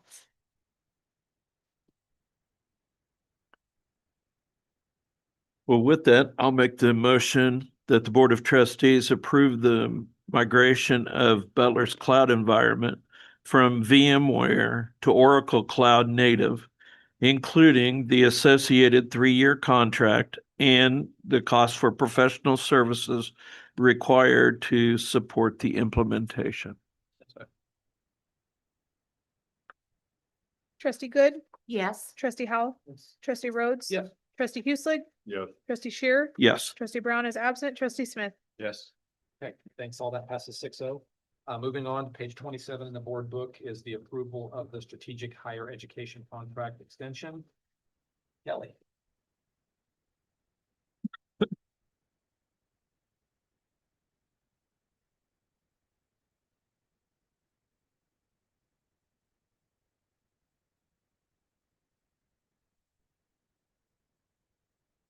Good evening. You have a pretty detailed report with the request, but I can kind of sum that up for you. We've been working with Strategic Higher Ed, as you know, and we would like to extend our work with them for the rest for 3 more months so that we can sew up some loose ends. And that is tied around the training for the campaign tracking that we're doing with the staff, and also some additional building of the spreadsheet machine behind the work. As an example, what I can offer as of just this last week, you'll see in the initial topic for action document, we had 157 leads that we had created with some strategy changes. But what we saw with that, we were worried about junk leads. We just felt like we were seeing a lot of junk come through. So we then went back to work and altered the form and created some changes in there where a bot couldn't fill it out and you couldn't accidentally submit it with a thumb scroll on your phone. So we added some intentionality in there. And as of last week for the month of March, we had 38 leads. But what's really exciting for us, and this is just a little tip of the iceberg, we had 8 form fills. And so originally we would look at that and say, man, is that campaign really working? We only had 8 form fills. But with the tracking and the technologies we've been putting in place this last fall semester, as of this last week, we saw the work and we saw the tracking, and we know that there were an additional 30 students that came through that campaign that saw our ad, did not fill out a form, went to the website, traveled around, and filled out an online app with 240 phone calls connected to that campaign. At this point, we can only track 2 phone calls through, but that gives us that data, and now we can start to dive back in and see some additional tracking that might be needed. But just wanted to share that fun little tidbit. But the next 3 months, we're sewing up that work. It's not additional money. It's been allocated and it's within my budget. So is this the SHE contract? Mhm. Okay. Mm-hmm. And Jessica, that's what you work with, right? My contract with them has ended. And so now they are working with Kelly. I do visit with them occasionally, but this is strictly Kelly's project right now.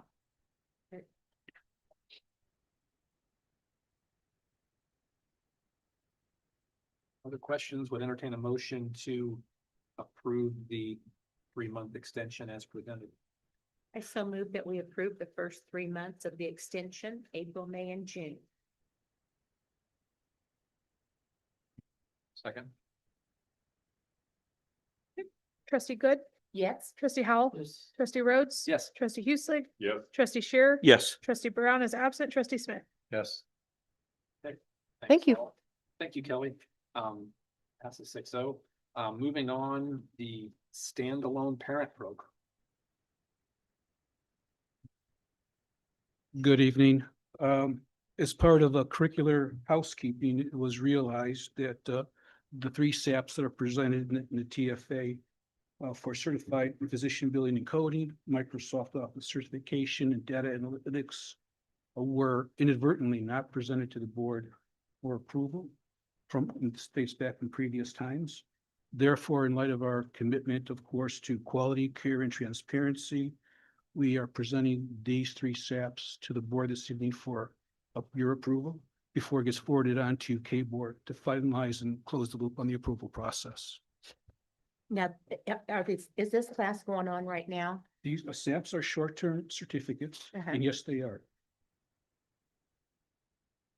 I would move that the board approve the following SAPs, physician coding, Microsoft Office certification, and data analytics. Second, you can have it.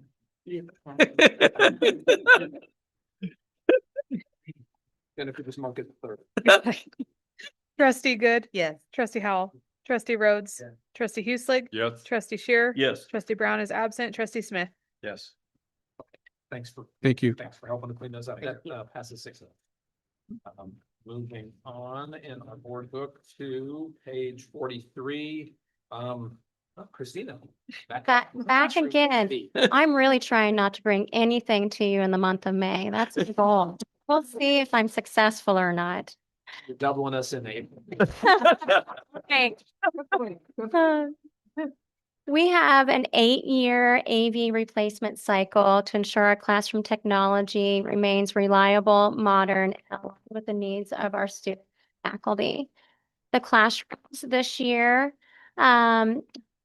refresh have reached their end of their life cycle and they're ready for an update. The project will modernize 12 classrooms with the standard audio and visual technology. So this is just our average classroom, not any special technology, standard across most of the institution. Instructors are going to walk into that space and it's going to be the same from room to room. The upgrade will enhance the classroom experience, reduce support complexity, and ensure our learning environment continues to meet the instructional demands and needs. And with that, do I have any questions about our classroom technology? And where will these classrooms be? These are going to be in the 1500 building. What you don't see in this proposal is the advanced technology rooms. We're still working through that. I've tasked Matt to work with our grant writer to see if we can find any grant that may help us with some of those advanced technology spaces. Is there any recycle value to the equipment that's being replaced? I don't think so.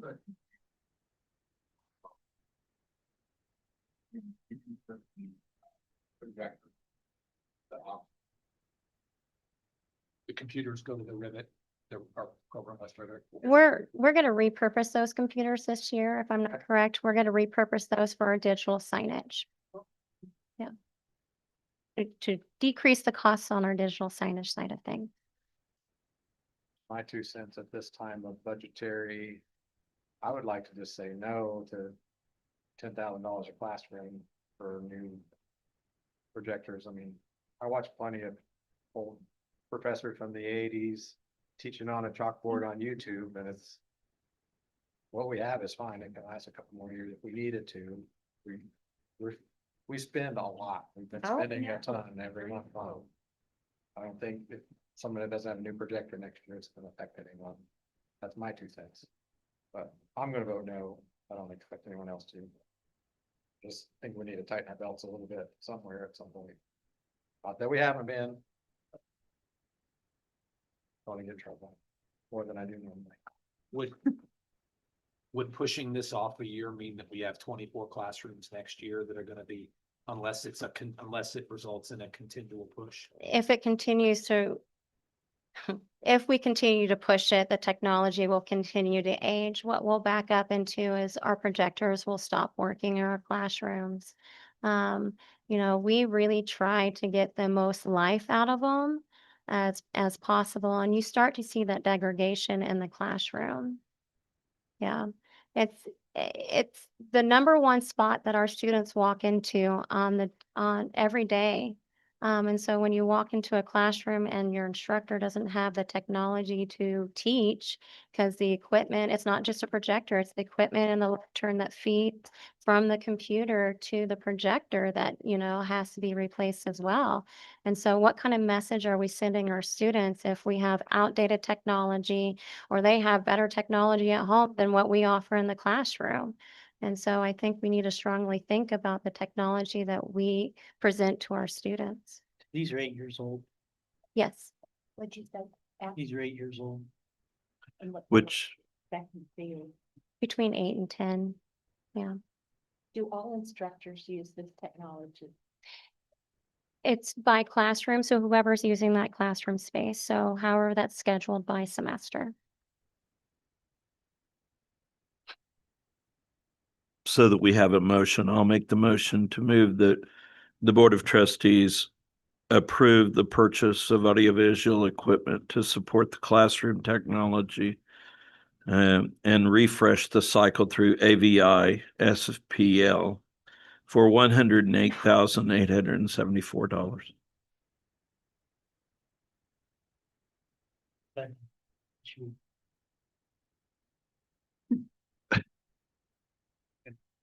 Discussion.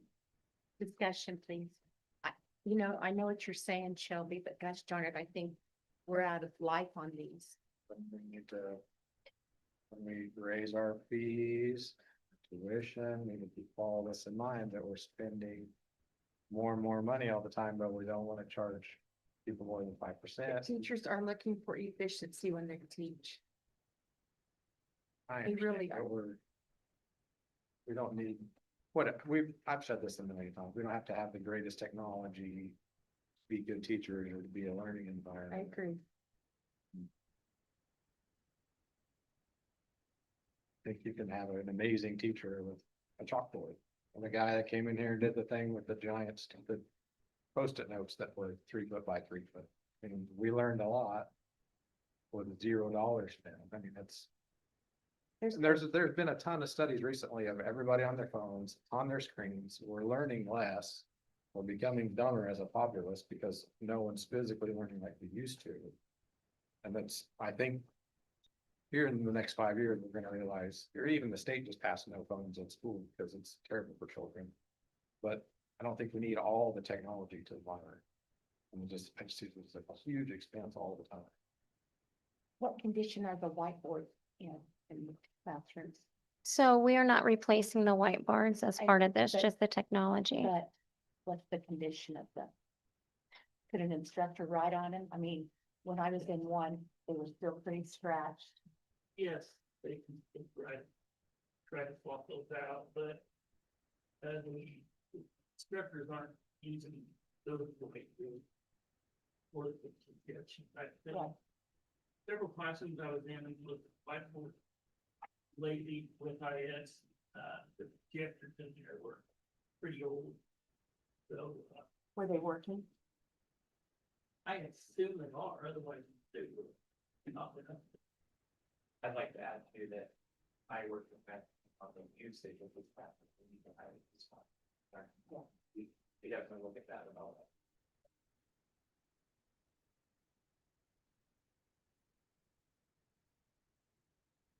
I think if we want to send a message that we need to relook at it. To have Christina's group relook at whether 8 years is the right replacement cycle, then I think that's a message to send. I don't think we send that message by deciding on a one-off that we're not going to approve finance item that's within the accepted refresh cycle that we've been following for as long as we've been on the board. I understand. I'm just trying to make it felt like maybe. Like, we did the same thing with the turf. It's like, oh, it's dangerous because the turf is 6 minutes out of its designated, like, come on, it's not either, but we're still spending all the money without generating the revenue. Getting in trouble with our savings, it's gone from about 25 million to 17. And that turf was hard to resell. It was so worn. It Yeah, really. no, I know, but it was like constantly invest the newest, but we're in a time of decline and we need to save our money when we start increasing. I didn't expect to make any impact and I just had to have to say. Trustee Good, Yes. trustee Howell, Yes. trustee Rhodes, Yes. trustee Hueslick, Yes. trustee Shearer, Yes. trustee Brown is absent, trustee Smith. No, but I will tell you yes on the next.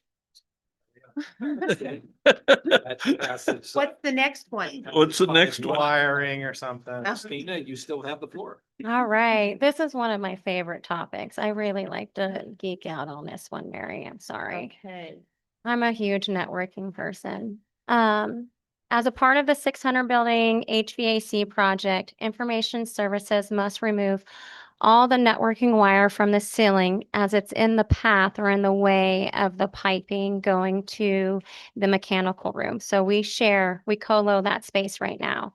And that hallway to get to that space is in the way. And so it presents some challenges. The existing cabling is over 30 years old. The sheathing or that exterior part of the cable is brittle. We've got Cat 6, we've got Cat 3, and we have some we have Cat 3, Cat 5, and some Cat 6 wiring in the building. The Cat 6 is newer, but it is been recently installed for our access controls and our security cameras and our wireless infrastructure. The current cabling doesn't meet the cable management standards. And Ireland cringes every time he walks into our data closet. Cables should run around the perimeter of the room and be held in place by J hooks and only go across the space if it is to drop into the middle of the room. Other than that, it should always be ran around the perimeter of the room. Hallway should have cable racks if the space allows for it. If not, J hooks in the hallway space as well. If you walk into our data closet today, it's what we call the waterfall of cable. It's about a 3 or 4 foot section of concrete and it's just cabling coming over the top of it. It should look pretty. It should be bound up with, Velcro or zip ties and groupings and then fed over to our rack. So it is not to standard and it's definitely not to Ireland standards.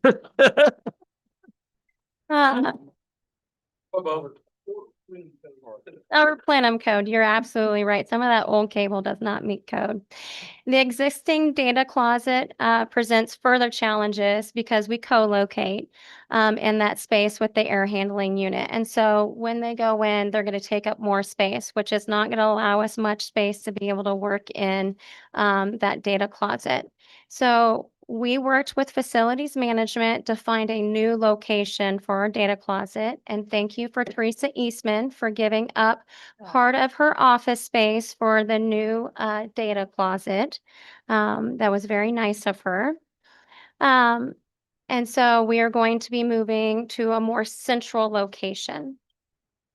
I really wanted to be transparent about this project for everyone. I could have just brought you the data and fiber proposal to you, but I wanted you to see the full picture of what we have to do to move the data closet. And so that's why you see some other quotes in here as well. So we have to move our access controls panel from the old space into the new space, as well as we have to add access controls to the data closet for compliance.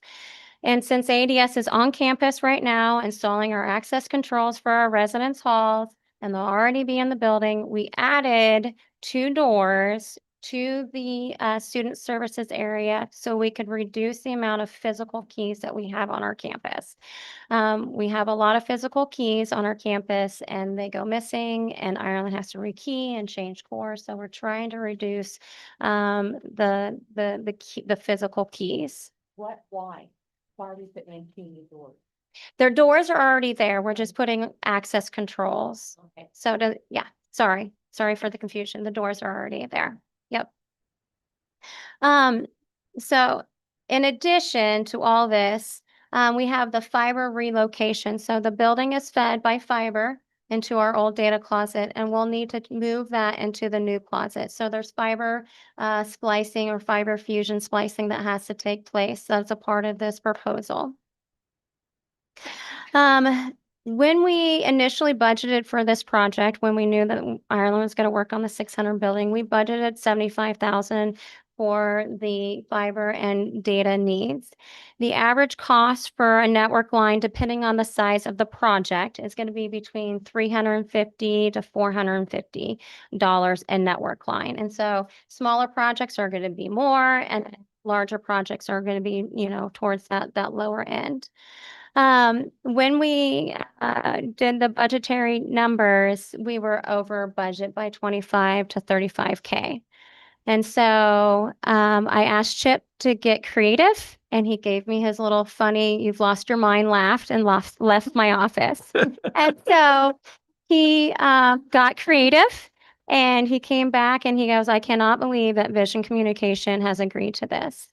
And so Vision Communication agreed to forego the purchase of materials through them. So they mark up those materials and then they sell it to us. And so they forego that revenue and just sold us the cost of labor.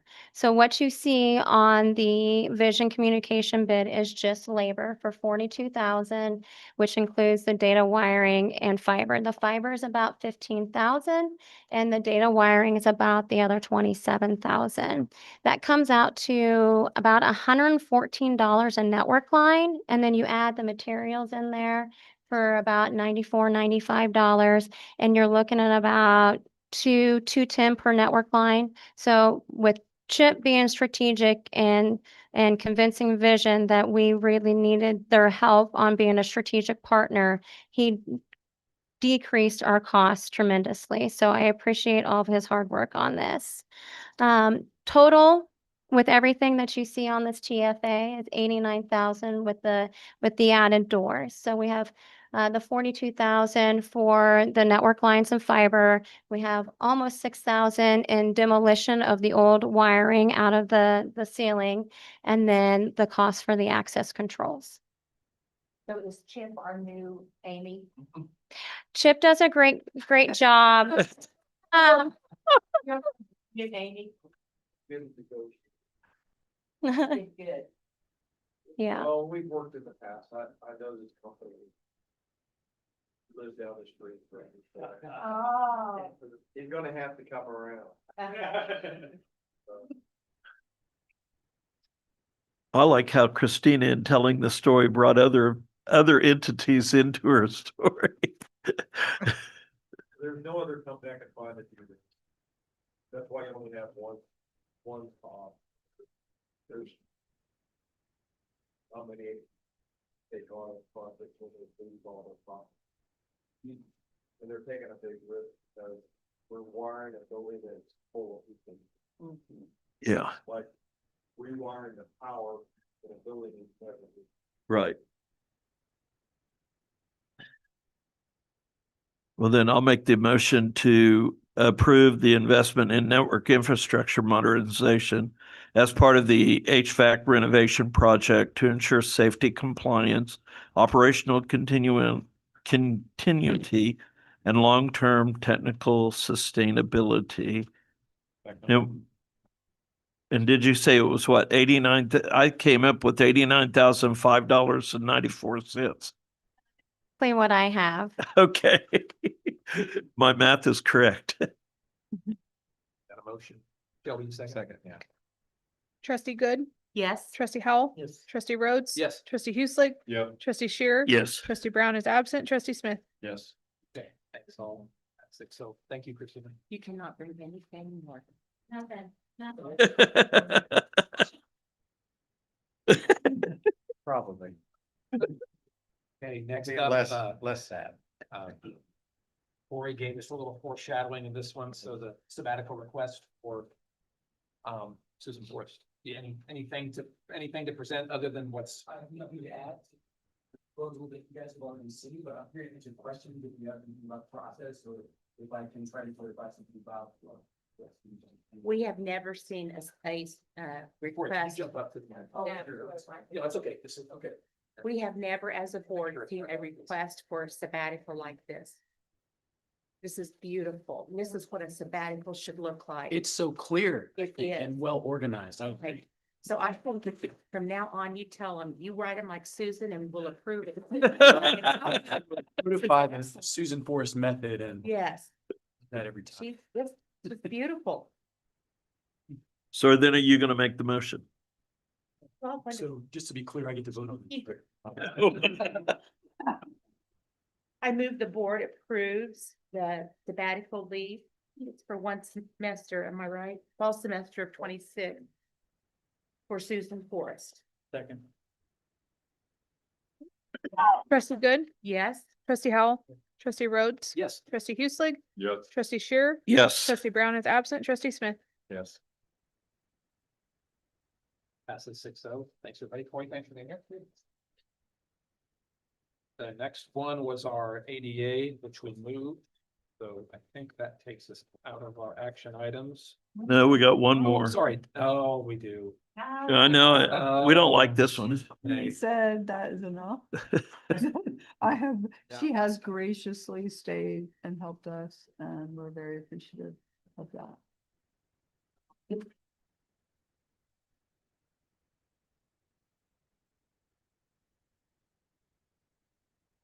Well, I will say, I don't have 9 points of pontification to lay out for you, but it has been my supreme pleasure to serve the college and this board of trustees, the president, and all the students that go here.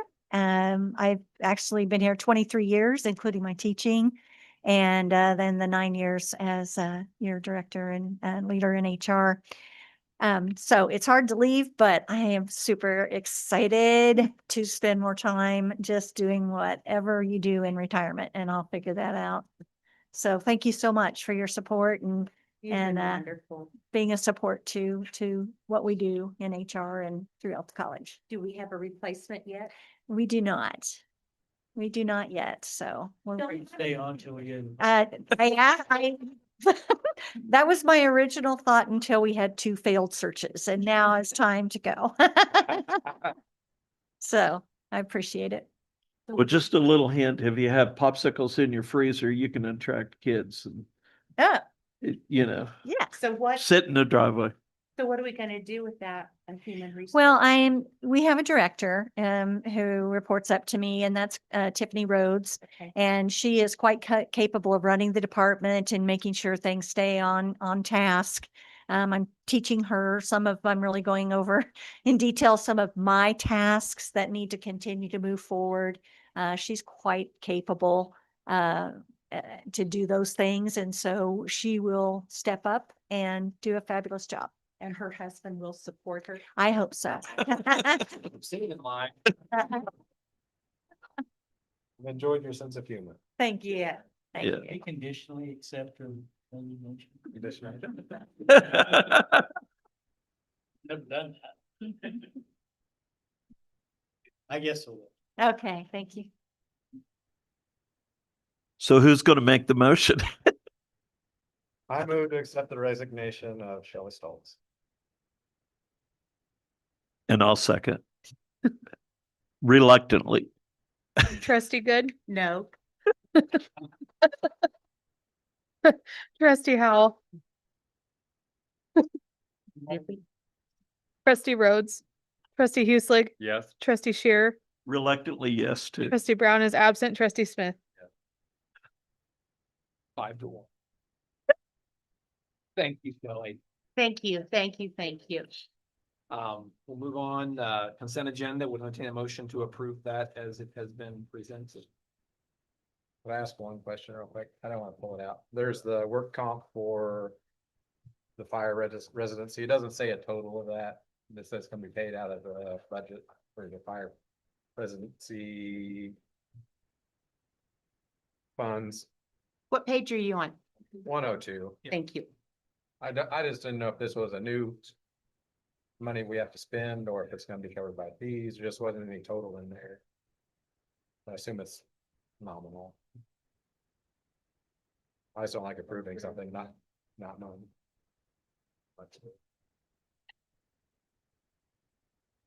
I should have pulled it out. Well, good evening, everyone. Hey, how's it going? I don't, my understanding is that, this process has already happened.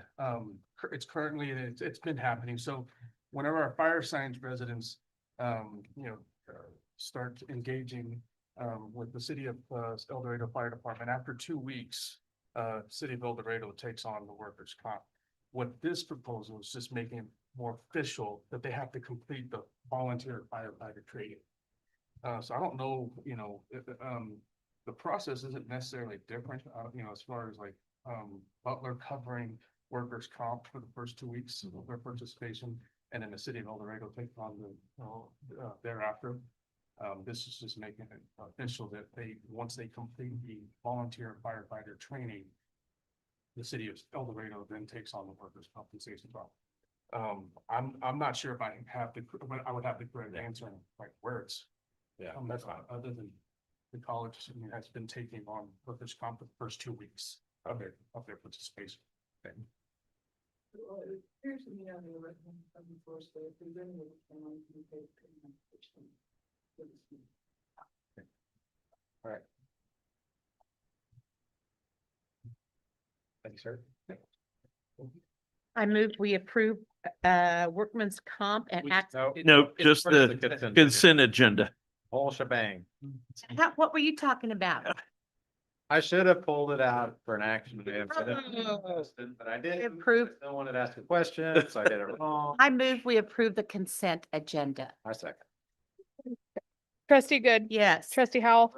Trustee Rhodes. Yeah. Trustee Hueslick. Yes. Trustee Shear. Yes. Trustee Brown is absent. Trustee Smith. Yes. Okay. I did enjoy the discussion. KPIs are on page 124. Anything? Just 2 updates, metrics 3.1 and 3.2 on page 125. So 3.1 is student faculty ratio. Just wanted to highlight that, our student faculty ratio as reported to iPads, did move from 18-1 to 19-1, from last year to the most recent cycle. So that is, again, ahead of our Kansas Community College peer average. So it speaks to efficiency and how we're managing classroom and faculty staffing. And then metric 3.2, expense per 12-month FTE. That did shift from last year to this year with an increase. 2 components in that. The 12-month FTE enrollment did decline for the period in question, and the total expenses for the period in question also increased. But again, we're still about $3,000 cheaper than the average in the Kansas Community College system. Any questions for Dr. Domingue?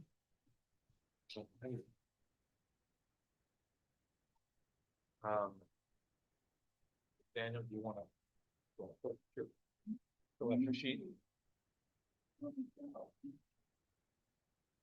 So we're asking for, trustee, you have a sheet at your page of events that you could possibly attend for us, and it also tells you on there whether there's a welcome.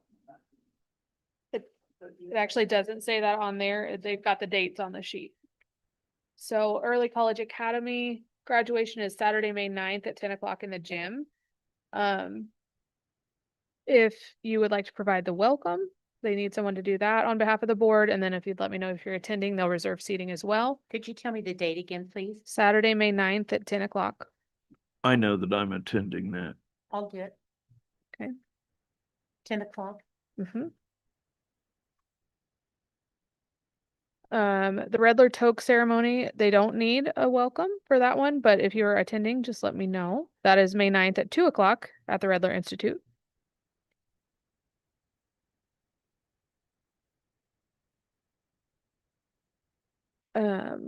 And I'll send these out in an email as well so that you can check calendars. The welcomes are the big piece for tonight that we need to get taken care of. Nurses pinning is Thursday, May 14th at 7 o'clock in the gym.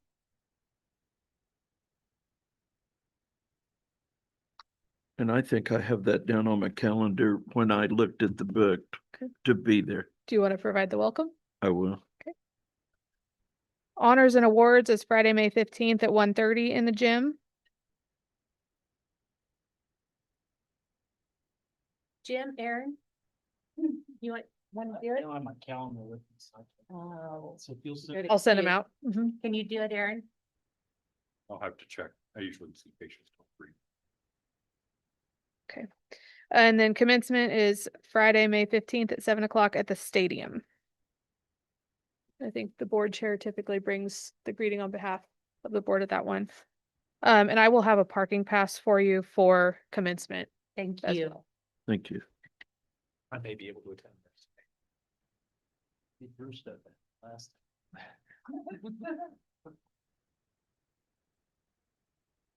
Okay, would, entertain, you think we need 60 minutes? I was thinking 30. I think, if somebody wants to make the motion, go into exec session, non-elected personnel, Dr. Daniel and Dr. Malone, I think 30 minutes will be fine. I'd like to ask something, if we could have discussion on the new ruling for transgender bathrooms next month, how we're gonna handle it. Yeah. we can- Okay, thank you. Yeah, thank you. We get it, you want to, all right, Martha, you want a motion to send? Sure. Move us into exec session? I move that the board, thank you.